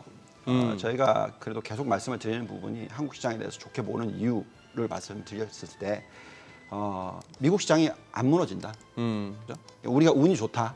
그 얘기를 자꾸 그 해드리는 말씀 자주 거고. 하셨대. 예. 예. 그래서 미국이 지금 경기 둔화, 경기 침체로 가는 게 아니고 굉장히 안정적인 성장 또는 오히려 노랜딩 시나리오까지가 지금 얘기가 나오고 있기 때문에 저희는 그럴 가능성이 더 높다고 생각합니다. 자, 그렇게 되면은 이제 한국이 쫓아갈 수 있다라고 생각하고요. 그리고 지금 미국이 대선이 있잖아요. 그래서 대선이 있을 때는 보통 여러 가지 부분이 경기가 죽지는 않겠죠. 예, 그래서 뭔가를 하겠죠. 그러면서 이제 금리 인하할 수 있다 이런 얘기가 나오는 거고. 그리고 또 이제 대통령 당선이 되고 첫 해는 네. 뭔가 좀 보여줘야 되니까 계속 좋을 수 있다. 그러면서 이제 미국의 경기가 안정적인 모습에다가 만약에 중국이 부양책을 막 풀면 이제 양축의 어떤 경제가 괜찮으면 이제 우리나라는 당연히 우리가 이제 수출 지향적인 국가고 그냥 이렇게 해외 쪽, 대외 쪽에 영향을 많이 받다 보니까 네. 사이클적으로 좋죠. 게다가 이제 우리나라는 반도체 비중이 워낙 높으니까 네. 지금 글로벌 반도체 사이클 자체가 뭐 심지어는 디램이나 뭐 랜드 쪽도 올해 계속 좋아질 수 있을 가능성에 대해서 얘기를 하고 있잖아요. 그런 부분들까지 다 포함을 시키면은 우리가 운이 좋다라고 말하는 게 맞겠죠. 그래서 아마도 이제 한국 증시가 이렇게 쫓아갈 수 있다라는 네. 거고요. 그다음에 그 부분에 있어서 좀 수치로 보면은요. 제가 전에도 보여드렸던 내용인데 작년 10월, 11월, 죄송합니다. 11월, 12월이 굉장히 강했어요. 예. 미국 시장이. 우리도 뭐 예. 네. 그랬기 때문에 결국은 이게 이제 증시가 계속 올라가는 어떤 힘이 있다라고 얘기를 하는 거고 과거 평균으로 계산을 하면은 1월 말까지 4,885인데 4,875 정도 찍었습니다. 그리고 1분기 말까지는 5,085 나오는데 뭐 5,000을 뚫을 것 같아요. 그러면 이제 우리나라 시장도 그걸 보고 있는데 막 빠지지는 않겠죠. 네네. 예, 그런 상황에서 또 연말까지는 5,700이 나옵니다. 근데 저거는 좀 너무 센 거고요. 너무 좀 과한 것 같고요. 어쨌든 올해가 저 정도일 것 같다. 게다가 지금 대통령 선거해 보시면은 상당히 월별로 보시면은 빠지는 달보다 상승한 달이 훨씬 많아요. 이게 좋은 거죠, 이게. 그래서 빠지는 달이 나오면은 이때에 좀 추가로 투자를 하는 게 맞는 거죠. 똑같이 우리나라 시장도 그렇게 저희는 보고 있습니다. 그래서 만약에 우리나라 시장이 빠지는 날에 오히려 매수를 하는 거지 오른 날에 파는 전략이 아니다라고 말씀드리겠고 그렇다 보니까 지금 보면은 2월 달에 조정이 있을 수가 있어요. 지금 보시면 2월 달이 좀 마이너스잖아요. 네. 왜 있을 수 있냐? 금리 때문에. 금리가 잘 안 떨어지니까 이제 이런 부분이 있는데 금리만 떨어지는 모습을 보여준다. 미 연준이 금리를 내린다라는 어떤 뉴스에 대해서 확실하게 이제 어떤 신뢰도를 심어주면은 네. 제가 볼 때는 시장이 계속 움직일 수 있다라고 생각을 하고 있습니다. 그래서 이제 저희가 요걸 가지고 적절한 S&P 500의 전망치를 구해봤습니다. 예. 이건 다른 회사들이 얘기하는 내용이 아니고 이제 저희가 분석하는 내용인데 미국의 10년 국채 금리가 지금 딱 4%예요. 네. 예, 요 4%를 반영을 했었을 때의 적정 S&P 500은 5,200입니다. 그래서 뭐 별로 오를 룸이 안 남아 있어요. 그러니까 이제 올랐다 내렸다 하면서 좀 이렇게 계속 이제 시장을 테스트를 하겠죠. 근데 만약에 10년 국채 금리가 3.5%로 떨어진다. 연말까지. 네네. 예. 그러면은 상승 여력이 10%가 넘습니다. 5,500까지 가는 거죠. 그래서 저희가 계속 얘기하는 부분은 금리가 여기서 더 올라버리면 안 됩니다. 예. 근데 이제 그거에 대해서는 아직 잘 모르겠는 거죠.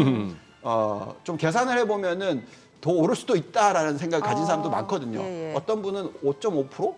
뭐 이렇게까지 얘기하시는 분들이 있어요. 예. 네, 그래서 그건 좀 두고 봐야 될 것 같고 네. 그 부분을 좀 짚어봐야 될 것 같습니다. 알겠습니다. 자, 오늘 양시장 호가로 봤을 때는 또 상승 출발 예상되는데요. 과연 국내 증시 흐름 어떤지 확인해 보도록 하겠습니다. 개장합니다.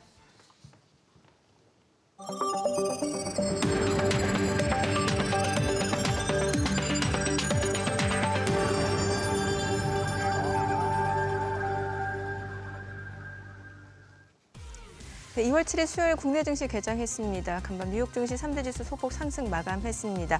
연준의 매파적인 발언에도 불구하고 기업들 호실적 소식 계속해서 이어지고 있습니다. 간밤 뉴욕 증시에서는 이제 팔란티어테크 분기 매출 증가 소식에 힘입어서 주가가 30% 급등을 했고요.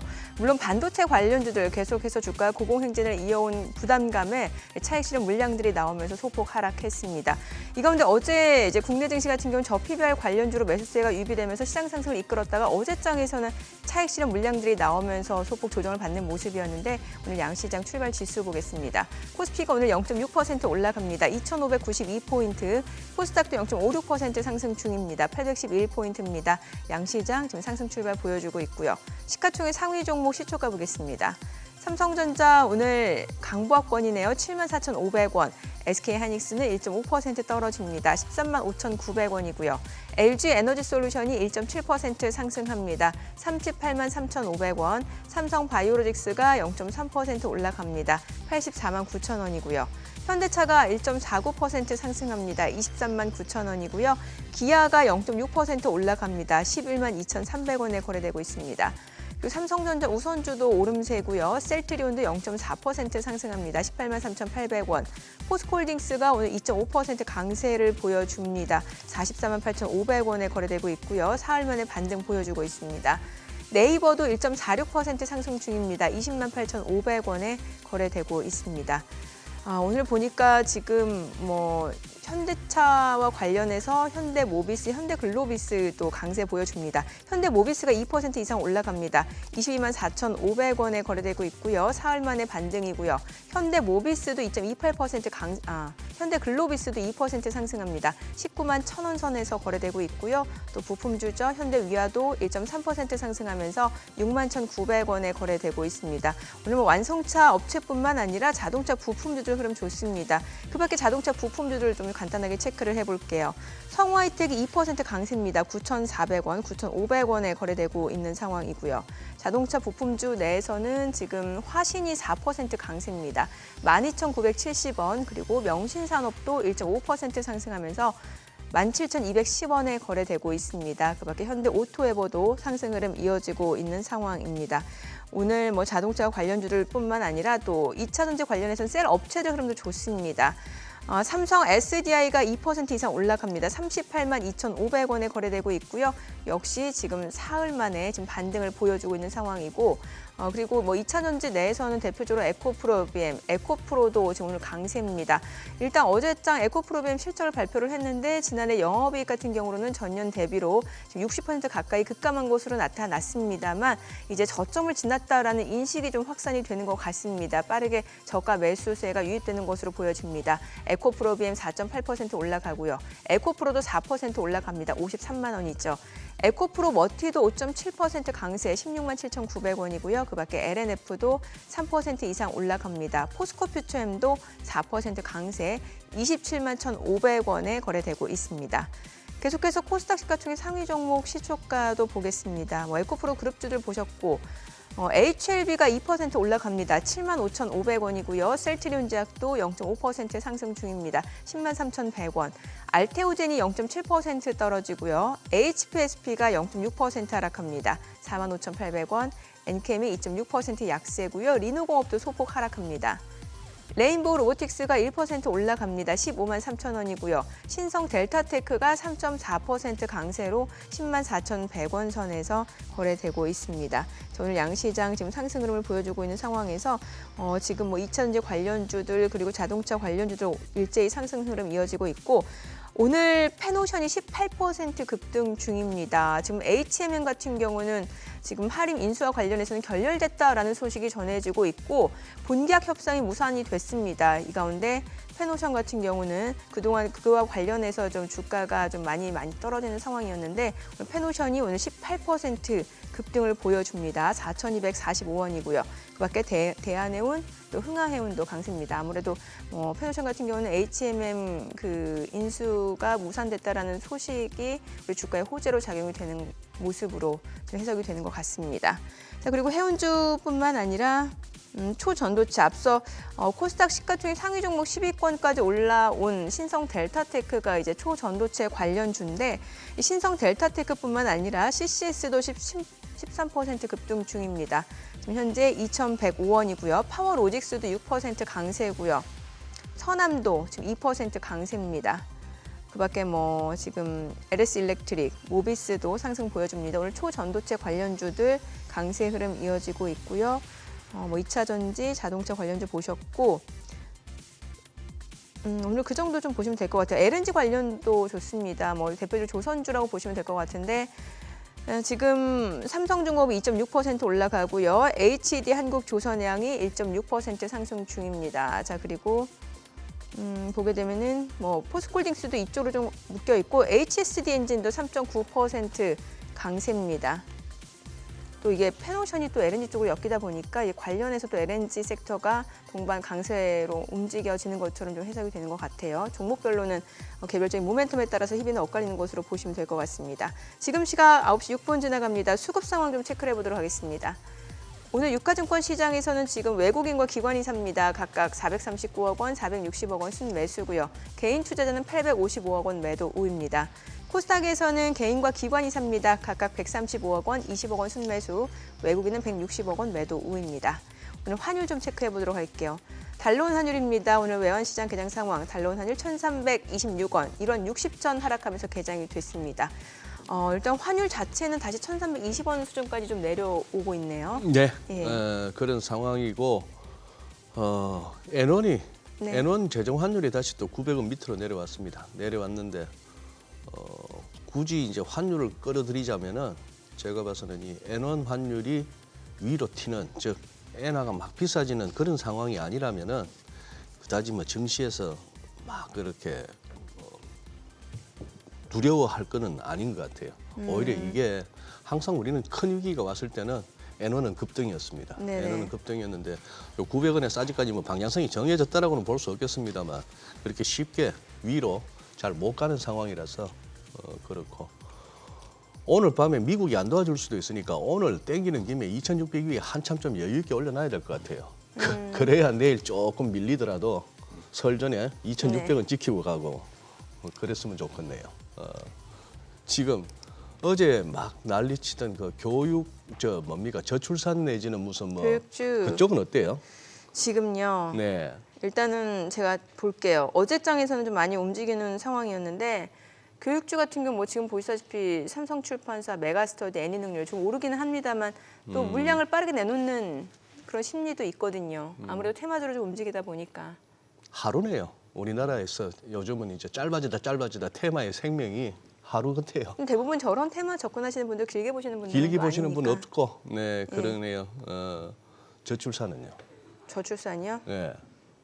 지금 화면에 나올 거예요. 지금 화면에 나와요. 막 저출산. 네. 지금 나오는데 어떠세요, 소장님 보시기에?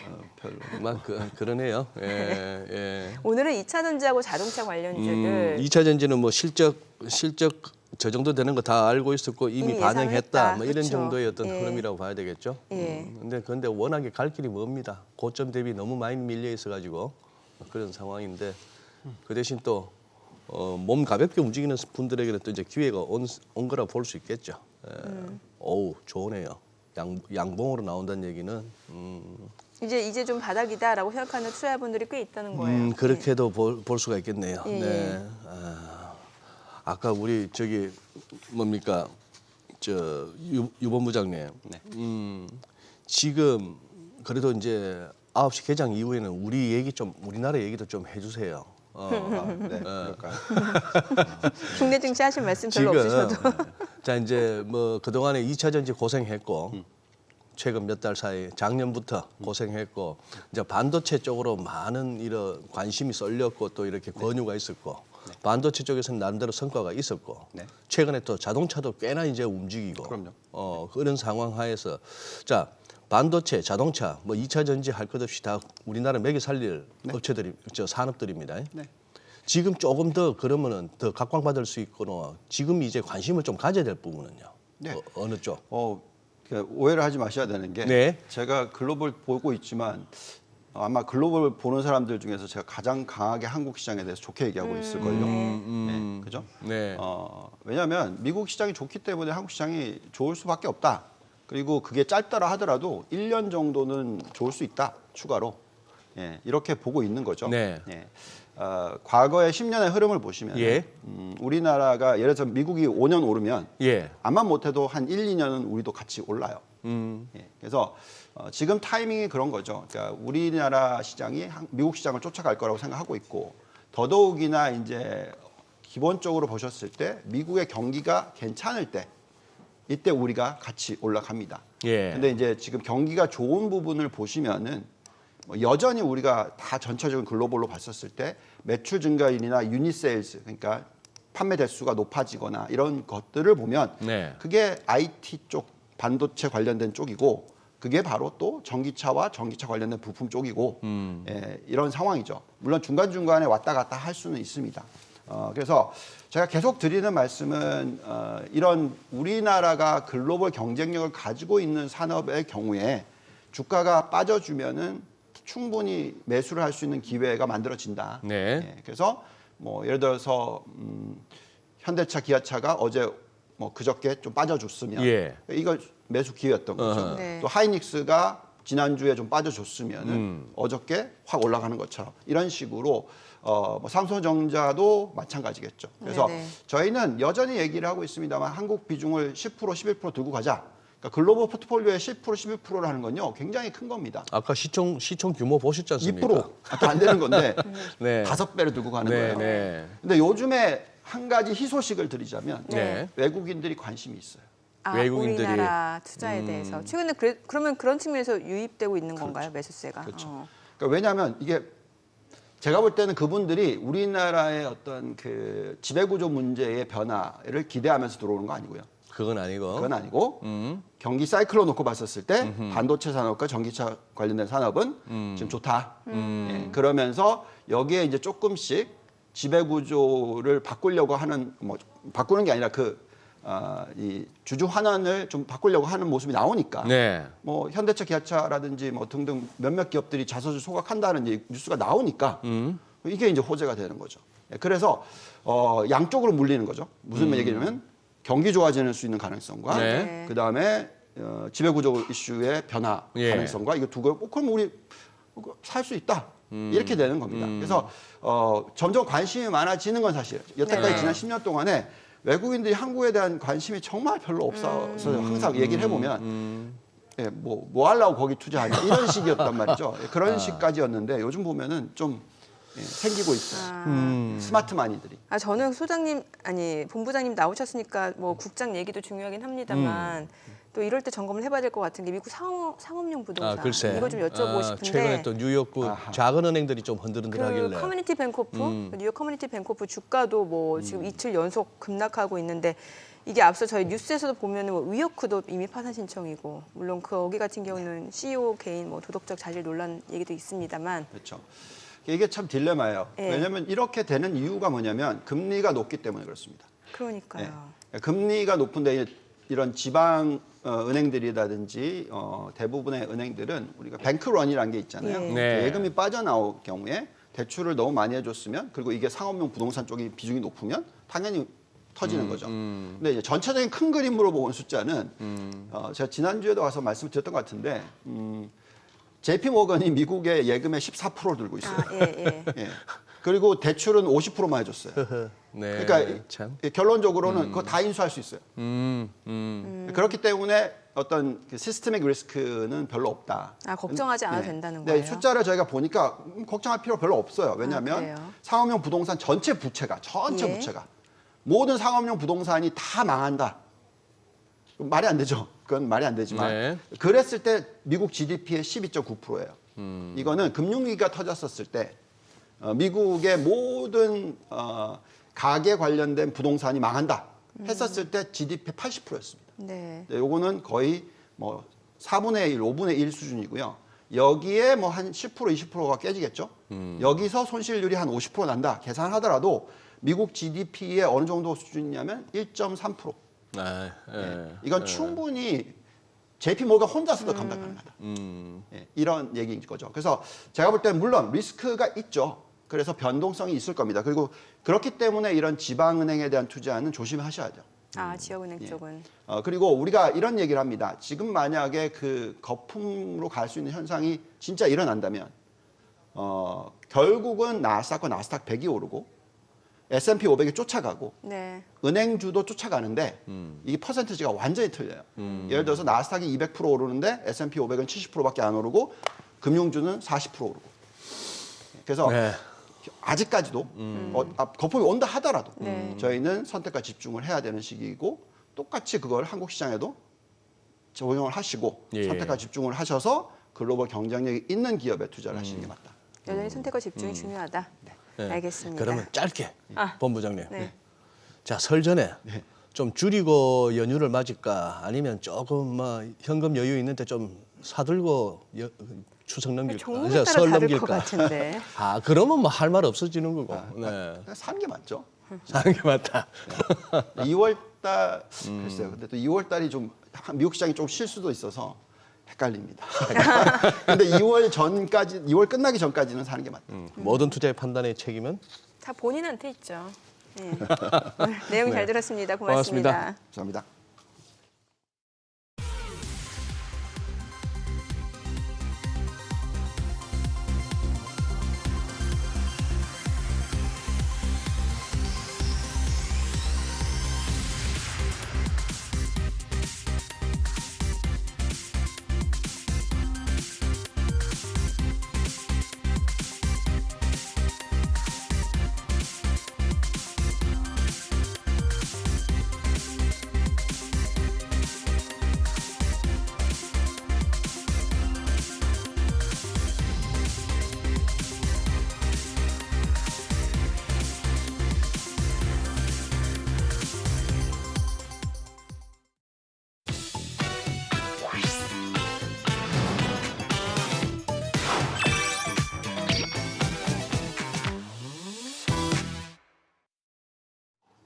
네, 달러원 환율이 뭐 위로는 1,350원 정도는 막히고 또 아래로는 또 1,300원 밑으로는 잘 가지 않을 것 같고요. 이 1,300원대에서 숨고리를 하고 있습니다만 한번 이렇게 설 연휴 이후에 방향성까지도 한번 좀 고민해 봐야 되는 시점 아닌가 싶습니다. 그래서 오늘 NH선물 김석영 매니저 연결해서 한번 뷰를 듣도록 하겠습니다. 안녕하세요, 안녕하세요. 김석영 매니저님. 네, 안녕하세요. 네. 자, 최근 지금 시장 상황 뭐 왔다 갔다 합니다만 지금 크게 봐서는 박스권인데요. 한번 우리 외환시장 흐름 환율 한번 좀 정리해 주시죠. 네, 우선 원달러 환율이 지난달 1,340원까지 치솟으면서 2개월 반 만에 최고치를 찍었고 다행히 외국인 자금이 유입되면서 1,320원대에서 등락을 좀 보이고 있는 상황입니다. 아무래도 이후에 최근 이슈들이 좀 뒤섞이면서 1,340원과 20원 사이에 박스권이 좀 형성된 모습인데 그 내에서 여러 가지 이슈들을 좀 소화하면서 금리 인상과 인하에 대한 기대가 뒤섞이니까 횡보하고 있는 흐름을 계속 연장하고 있습니다.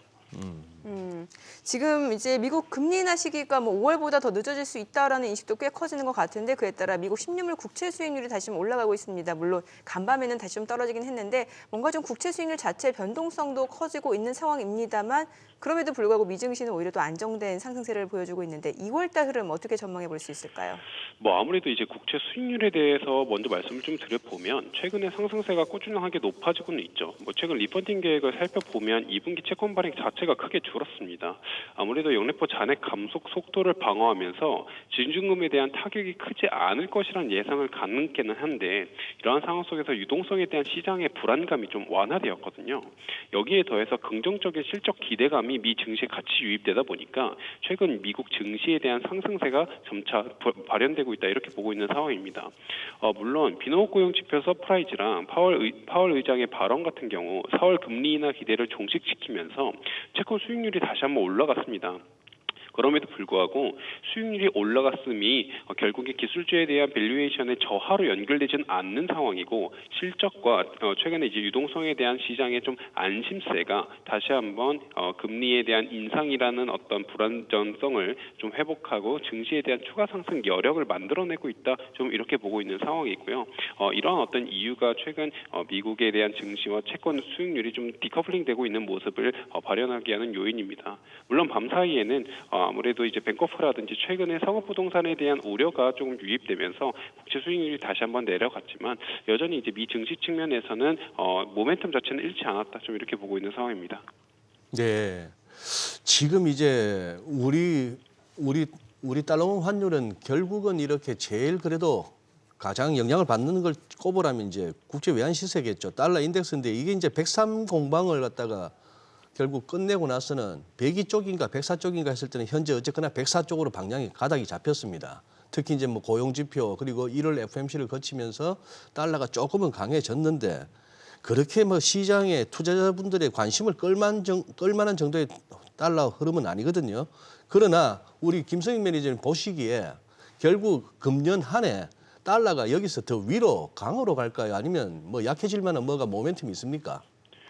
우선은 이제 결론부터 말씀드리자면 저는 아래쪽 방향을 좀 보고 있는 상황이고요. 달러 약세 쪽으로? 네네 맞습니다. 네. 네, 물론 뭐 최근 금리 인하 기대감이 사실상 파월 의장 발언이랑 고용지표 서프라이즈를 계기로 좀 사라졌죠. 그러면서 이제 4월에서 5월 정도의 금리 인하가 될 거다라고 시장은 판단하고 있기 때문에 그럼 우리가 금리 인하에 대한 기대를 너무 빠르게 달렸다. 이걸 되돌리자라는 측면에서 인덱스 측면에서 104.5포인트까지 빠르게 상승폭을 높였습니다. 그러나 유동성 문제가 악화되어서 경착륙으로 이어질 것이란 우려 역시 최근에는 좀 많이 낮아졌죠. 이것 역시도 그럼 미 증시에 대한 어떤 선호도를 높이면서 달러에 대한 실수요 매수가 높아졌고 달러 인덱스의 어떤 강세 흐름을 같이 만들어내서 당분간은 이제 3월 전까지 103에서 104포인트 정도에서 횡보할 가능성은 높습니다. 다만 그럼에도 결국에는 금리 인하에 대한 방향성이 확실하다라는 측면에서 저는 아래쪽을 보고 있는데 두 가지 정도 변수에 주목을 해야 된다라고 보고 있어요.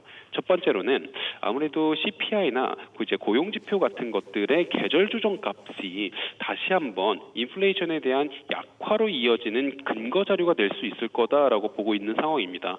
코로나라는 거를 겪고 나서 이런 통계적 오차의 바이어스가 조금 많이 끼고 있는 상황이거든요. 특히 비농업 고용지표 같은 경우에는 기존에 발표됐던 수치와 수정치가 항상 좀 괴리를 보이고 있는 상황이라서 이후에 CPI와 고용지표 등에 우리가 주목했던 그런 어떤 지표들이 수정치가 보이고 난 뒤에는 어떻게 메시지를 전달해 주는지가 첫 번째 관건이다라고 보고 있는 상황이고요. 이제 관련 데이터를 통해서 인플레이션 안정화 흐름이 이제 완연하다라고 했을 땐 달러 인덱스의 가치가 다시 한번 내려올 수가 있고, 두 번째로는 3월 FOMC 이후의 흐름입니다. 3월 FOMC까지는 금리 인하에 대한 기대가 너무 섣부르다라는 연준의 스탠스를 저희가 예상할 수 있겠지만 3월 이후에는 사실 5월에서 6월까지의 인하에 대한 타이밍까지 금리 인하에 대한 베이비 스텝을 연준이 점차 밟아나갈 수 있다. 그런 어떤 스탠스 변화가 인덱스의 아래쪽으로 좀 영향을 줄 수 있다라고 보고 있기 때문에 결국에는 인덱스 측면에서는 좀 내려올 거다라고 올해는 보고 있습니다. 지금 BOJ가 오는 4월 17년 만에 마이너스 금리를 포함해서 대규모 금융 완화 정책을 종료할 것이다. 이런 전망들이 나오고 있는데 금리 인상에 힘이 실리고 있다는 얘기인데 여전히 그럼 890원대 보이고 있는 엔원 환율 흐름 또 그리고 일본 증시 추가 상승 가능성 어떻게 보시나요?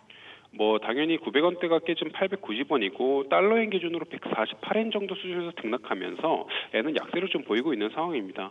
다만 이러한 어떤 엔 약세의 원인이 되고 있는 것들이 조금 지금 바뀌고 있는데 첫 번째로는 일본 정부의 지지율이 크게 좀 하락하고 있는 상황이고요. 글로벌 인플레이션에서의 더딘 흐름에 의한 일본의 고물가가 연장되고 있기 때문에 이런 어떤 고물가 상황에 대한 정부의 지지율이 낮아지고 있고 이것은 초안화 통화 정책에 대한 종료를 좀 가속화하고 있습니다. 4월이라고 저희가 흔히 보고 있는 이유는 임금 협상이 그때쯤 시작이 되기 때문인데 임금 협상으로 인한 실질 임금 상승세가 결국에는 BOJ의 금리 정책 변화의 명분을 만들어줄 수 있을 거다라고 시장은 판단하고 있고요. 그거에 따라서 최근에 또 일본 증시 PBR 개선이라는 것 때문에 일본 증시의 반등이 좀 이어지고 있는 상황이 있잖아요. 이런 것들을 종합하면 엔화에 대한 강세 모멘텀은 조금씩은 만들어지고 있다라고 보고 있는 상황이고 다만 4월 이후에 실질 BOJ의 정책이 바뀌는 경우에는 물론 증시면에 있어서는 종목별 차별화는 진행될 수 있습니다. 아무래도 정책 금리에 대한 변화가 바뀌기보다는 YCC에 대한 상단을 변화시킬 가능성이 높기 때문에 이에 따른 혜택을 받는 그런 기업들이 있을 거고요. 두 번째로는 그럼에도 금리에 대한 정책이 바뀌면 물가에 대한 안정세가 되면서 위축된 소비가 다시 한번 좀 증가될 수 있기 때문에 그러한 측면에서는 소매주 같은 경우에도 좀 강세를 보일 수 있습니다. 이러한 어떤 판단으로는 엔화의 흐름은 4월 이후에는 분기점을 보일 수 있겠지만 그런 상황 속에서의 증시는 종목별 차별화는 진행될 거다. 좀 이렇게 보고 있습니다. 네. 우리 김승익 매니저님 전화 연결보다 아예 나오셔야겠다 스튜디오로. 네. 분량이 그래요. 마지막으로 짧게 한번 여쭤보겠습니다. 자, 중국 어제 굉장히 이제 강하게 반등이 나오면서 부양책 기대감으로 반등 나오면서 우리 시장에도 힘을 실어줬는데 요 약발이 계속 있다고 보십니까? 우선 이건 짧게만 말씀드리면 이제 우선은 안 되는데. 네. 네, 중국 정부는 사실 당연히 꾸준한 부양책을 하고 있지만 속도를 내기를 원하진 않고 있어요. 네. 왜냐하면 지방정부 부채라든지 정부 부채가 사실 꽤 높아진 상황이라서 지나치게 유동성을 너무 공급하다 보면 부채에 대한 자극을 할 수 있기 때문에 중국 정부 입장에서는 언론 그러니까 공개적으로는 꾸준하게 우리는 열심히 부양을 하고 있어라고 하지만 실질 부양책의 강도 자체는 그렇게 세지 않습니다. 그렇기 때문에 지금 이제 실질 산업 생산량이라든지 그런 실물 지표는 조금씩은 턴어라운드 하고 있지만 속도를 내지는 못하고 있거든요. 다만 방향성은 바꿨고 속도는 더딘 상황이다라는 걸 인지했을 때 좀 중장기적으로 봤을 때는 점차 중국의 부양책이 조금 영향력은 점차 이제 행사할 수 있을 거다라고 보고 있습니다. 네, 오늘 내용 잘 들었습니다. 고맙습니다. 고맙습니다. 네, 감사합니다. 고금리 기조가 이어지면서 이자가 부담되고 있는 상황인데요. 다행히 최근에 대출 금리가 조금씩 낮아지고 있는 상황입니다. 게다가 다양한 정책 금융들이 시행되면서 이자 비교 그 어느 때보다 꼼꼼히 하셔야 될 것 같습니다. 네, 어떻게 해야 이자를 한 푼이라도 더 줄일 수 있을까요? 오늘 저희와 함께 이자 줄이기 묘수 찾아보시죠. 레오 대출연구소 김은진 대표 자리했습니다. 어서 오세요, 대표님. 안녕하세요. 예. 네. 자, 지금 이제 조금 실제 은행 가서 돈 빌리시는 분들 피부로 느끼는 건 다르겠습니다만 어느 정도 좀 금리가 내렸다고요? 네, 맞습니다. 어. 금리가 지금 조금 하락을 하고 있는데요. 네. 그 하락의 수준을 이제 살펴본다라고 하면 네. 주택담보대출의 금리가 17개월 이전으로 돌아갔다라고 생각을 17개월 하시면 이전으로? 될 것 같은데요. 이제 당장 그 작년 말이라고 해도 이제 2달밖에 안 지났잖아요. 네. 그래서 작년 말에 금리가 4% 중반에서 5% 초반까지 형성이 되어 있었는데 현재 금리가 3% 중후반으로 예. 내려왔기 때문에 좀 많이 떨어졌죠. 네, 그래서 그 이유는 은행채 5년물의 하락으로 주택담보대출의 5년 고정금리가 많이 하락을 했기 때문인데요. 그 영향으로 주택담보대출 금리 역시 하락을 했습니다. 그리고 이제 변동금리가 예. 살짝 떨어졌어요. 변동금리가? 네, 그래서 근데 이제 하지만 이제 많은 분들이 주택담보대출의 비중을 고정금리로 많이 갖고 가고 있는데 네. 그 이유는 아무래도 그동안 주택담보대출에서 고정금리가 훨씬 더 저렴했거든요. 고정금리가? 네, 그러다 보니 아. 이제 떨어질 것을 예상을 하지만 당장 눈에 보이는 금리를 선택할 수밖에 없었고요. 그리고 이제 신용대출 금리가 굉장히 많이 올랐었습니다. 그래서 많은 분들이 상환을 좀 많이 하고 있는 상황이었는데 신용대출 금리도 살짝 떨어졌고요. 네. 그리고 이제 예금 금리도 역시 떨어졌습니다. 네. 예, 그리고 예금 금리의 이제 하락폭은요. 우리가 이제 예대 금리 차라고 해서 예금과 대출의 금리 차이가 있는데 전월보다 0.02% 정도 더 간격이 벌어졌어요. 이 뜻은 예금 금리가 대출 금리보다 더 빨리 하락을 하고 있다라는 이제 그런 뜻이기 때문에 주택담보대출, 신용대출, 예금 금리 모두 하락을 하고 있는 그런 추세입니다. 네. 사실 뭐 지금 금리가 조금 하락세를 보여주다 보니까 좀 내 집 마련 고민 중이신 분들은 올해 또 고민해 보면 좋을 것 같다는 얘기가 나오는데 특히 네. 다양한 지금 정부에서 대출 정책 내놨잖아요. 특히 네, 맞습니다. 신생아 특례 대출 이게 네. 인기가 굉장히 좋다면서요. 예, 맞습니다. 이 신생아 특례 대출 같은 경우는 출시 전부터도 네. 많은 분들이 1%의 금리라는 1%. 예, 그 매력적인 금리 때문에 관심이 굉장히 많았는데요. 이 출시가 된 날에 이 기금 이든든 사이트에 접속자가 너무 많이 몰려가지고 1시간 이상 지연이 됐다고 합니다. 그래서 지금은 원활하게 되고 있지만 이제 많은 네. 분들이 신청을 하고 있고요. 이 신생아 특례 대출 같은 경우는 저출산, 지금 저출산 심각하잖아요. 극복 대책으로 나온 그런 상품인데요. 2023년 1월 1일 이후 출생한 아이가 있는 그런 가구, 입양한 가구에 해당이 되는데 매매 잔금 가능하고요. 그리고 기존에 담보대출을 받았던 분들이 대환대출이 가능합니다. 네. 그리고 전세자금대출까지 낮은 금리로 이제 제공을 하는 대출인데 물론 이제 이렇게 저금리로 받다 보니까 아무래도 이제 조건이 좀 있습니다. 일단 집값은 9억 이하여야 하고요. 85제곱미터 이하 그리고 연소득이 부부 합산 1억 3천만 원 이하여야 하고요. 자산 보유액이 4억 6,900만 원을 넘지 말아야 됩니다. 그래서 이런 조건이 충족이 된다고 하시면 금리는 1.6에서 3.3%, 최대 대출은 5억까지 그리고 만기는 30년까지 이제 가능한 그런 상품인데요. 네. 만약에 이제 대환을 하고 싶다 하는 분이 계신다라고 하시면 예를 들면 네. 3억을 대출을 받았다 예. 그런 분이 계시다 예. 하시면 이제 그분이 아마 평균 금리를 4.6%대로 받았을 거로 예상이 되는데 만약에 금리를 뭐 최저 1%까지 못 내리더라도 2.2%까지만 대환을 하게 되면 연간 720만 원의 이자를 아낄 수가 있습니다. 그러니까요. 네, 크죠. 그래서 예. 아이 한 명당 드는 돈이 연간 1,000만 원 정도 된다고 하니 네. 아이가 있는 분들은 무조건 대환을 무조건. 네, 하시면 좋을 것 같고요.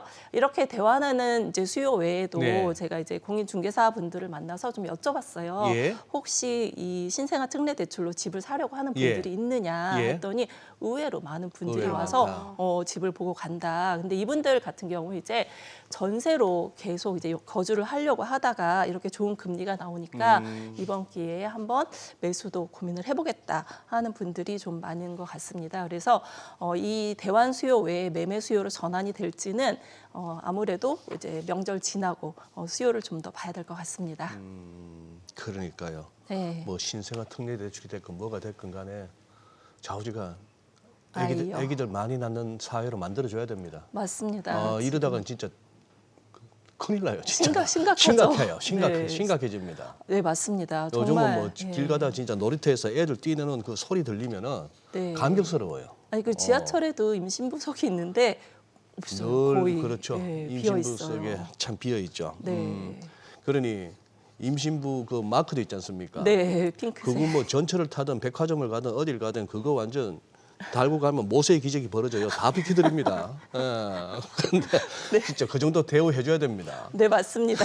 네. 아니 근데 보금자리론도 재출시됐다고요. 네. 이게 특례 보금자리론 이거는 사라졌죠. 네, 맞습니다. 이제 작년에 선풍적인 인기를 네. 모았던 것이 이제 특례 보금자리론인데요.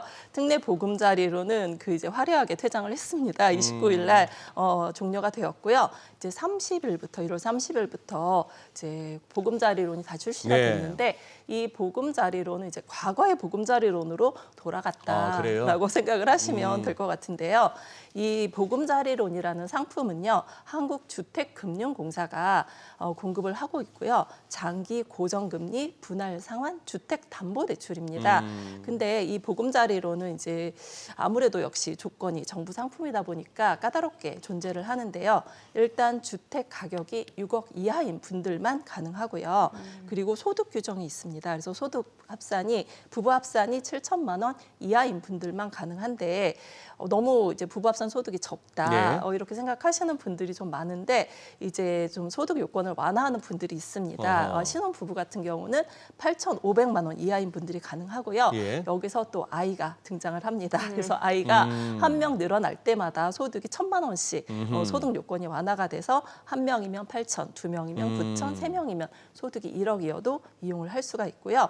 혹시 전세 사기 피해자 같은 분들은 이제 소득 요건이 없고요. 네. 9억 이하 주택도 가능하니까 이용을 하시면 좋을 것 같습니다. 그리고 이 보금자리론을 이용하시는 분들이 원하는 게 이제 아무래도 금리잖아요. 예. 대출 금리가 매월 말 공시가 됩니다. 한데 지금 금리가 4.2에서 4.5% 수준이기 때문에 그렇게 낮다고 볼 수는 없어요. 예. 예, 하지만 취약계층이라든지 우대 금리를 적용받는 분들이 좀 상당히 많기 때문에 이런 분들이 우대 금리를 적용을 받는다라고 하면 이제 3% 중반까지도 내려갈 수가 있기 때문에 이용을 하시면 좋을 것 같고요.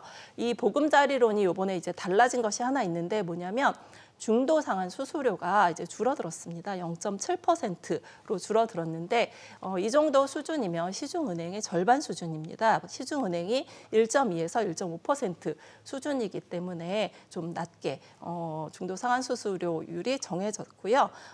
이제 그 공급 규모는 작년보다 좀 많이 줄었습니다. 작년에 특례 보금자리론의 공급 계획이 39조 원이었는데 네. 올해 보금자리론은 10조 원 플러스 마이너스 5조이기 많이 때문에 줄었네요. 예, 정말 많이 네. 줄었습니다. 74% 가까이 줄어들었고요.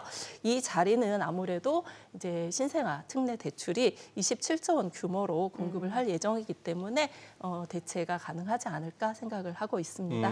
네. 근데 지금 살펴본 상품 같은 경우는 좀 소득이라든지 뭔가 조건이 좀 많이 한정이 되어 있는 것 같은데 이제 조건 맞지 않으신 분들은 갈아타기 하느라 좀 바쁘실 것 같은데 요즘 보니까 주택담보대출도 그렇고 전세대출도 비대면으로 이게 네, 맞습니다. 갈아타기가 가능하다면서요. 네. 예. 그 지금 금리가 그 점점 떨어지고 있는 상황에서 과거에 대출 받았던 분들이 네. 금리가 이제 너무 높으니까 네. 갈아타기를 하고 싶다 하시는 분들이 좀 많으세요. 그래서 전세 갈아타기도 이제 시작을 하고 있고요.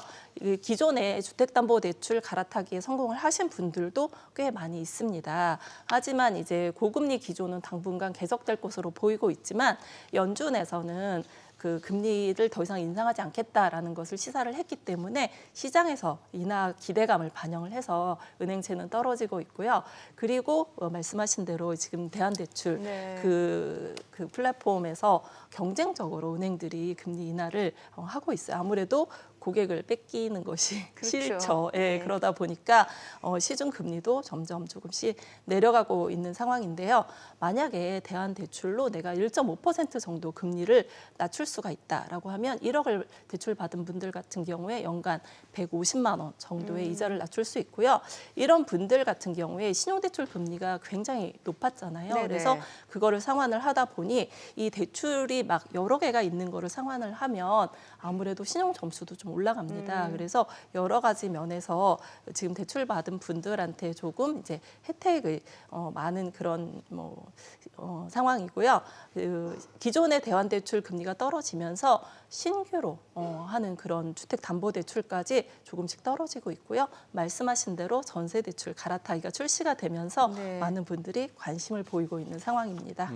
지금 요 뭐 3%대까지 내려온 요 금리, 대출 금리 이거는 이제 은행권에서는 자체적으로 하는 거죠. 예를 들어서 뭐 그런 거 가지고 네. 자기들 뭐 손해 본다고 무슨 정부에다가 나라에다가 보전해 주세요 이런 거 아니죠. 이런 거는 네, 아닙니다. 그런 건 아닐 거고 혹시나 네. 뭐 이렇게 대출 조건이 좋아하는 것 중에 방금 제가 말씀드린 그 어떤 차이 네. 정부에서 보전해 주는 그런 것도 있나요? 아니에요. 지금 은행들이 네. 고객을 뺏기지 않기 위해서 그냥 예, 경쟁적으로 자기들 이익 좀 줄이고 네, 아무래도 금리가 떨어질 것을 예상을 하기 때문에 지금 고객을 잡아놔야 된다고 해야 될까요? 네. 예, 그 아무래도 이탈하는 분들을 그 못 가게 하려고 금리를 경쟁적으로 낮추고 있는 것으로 보입니다. 이게 고객 입장에서 그럼 좋은 거예요. 네, 그러니까. 맞습니다. 네. 지금 보니까 3%대 금리도 나왔다면서요. 네. 인터넷 은행 보니까요. 네. 그래서 3% 중반대로 뭐 전세 대출도 대환이 가능하다고 하니까 많은 분들이 대환도 신경을 써서 고민을 하시면 좋을 것 같습니다. 네. 자, 오늘은 또 대출 좀 갈아타실 분들을 위해서 좀 다양한 정보 좀 알아봤습니다. 내용 잘 들었습니다. 고맙습니다. 네, 고맙습니다. 저희 방송 중에 전해드린 내용과 관련해서 모든 투자 판단의 책임은 투자자분들께 있다는 점 알려드립니다. 네, 세상의 모든 돈 되는 정보 100분 머니쇼. 오늘은 여기서 인사드리겠습니다. 저희는 내일 오전 8시에 찾아뵙겠습니다. 고맙습니다.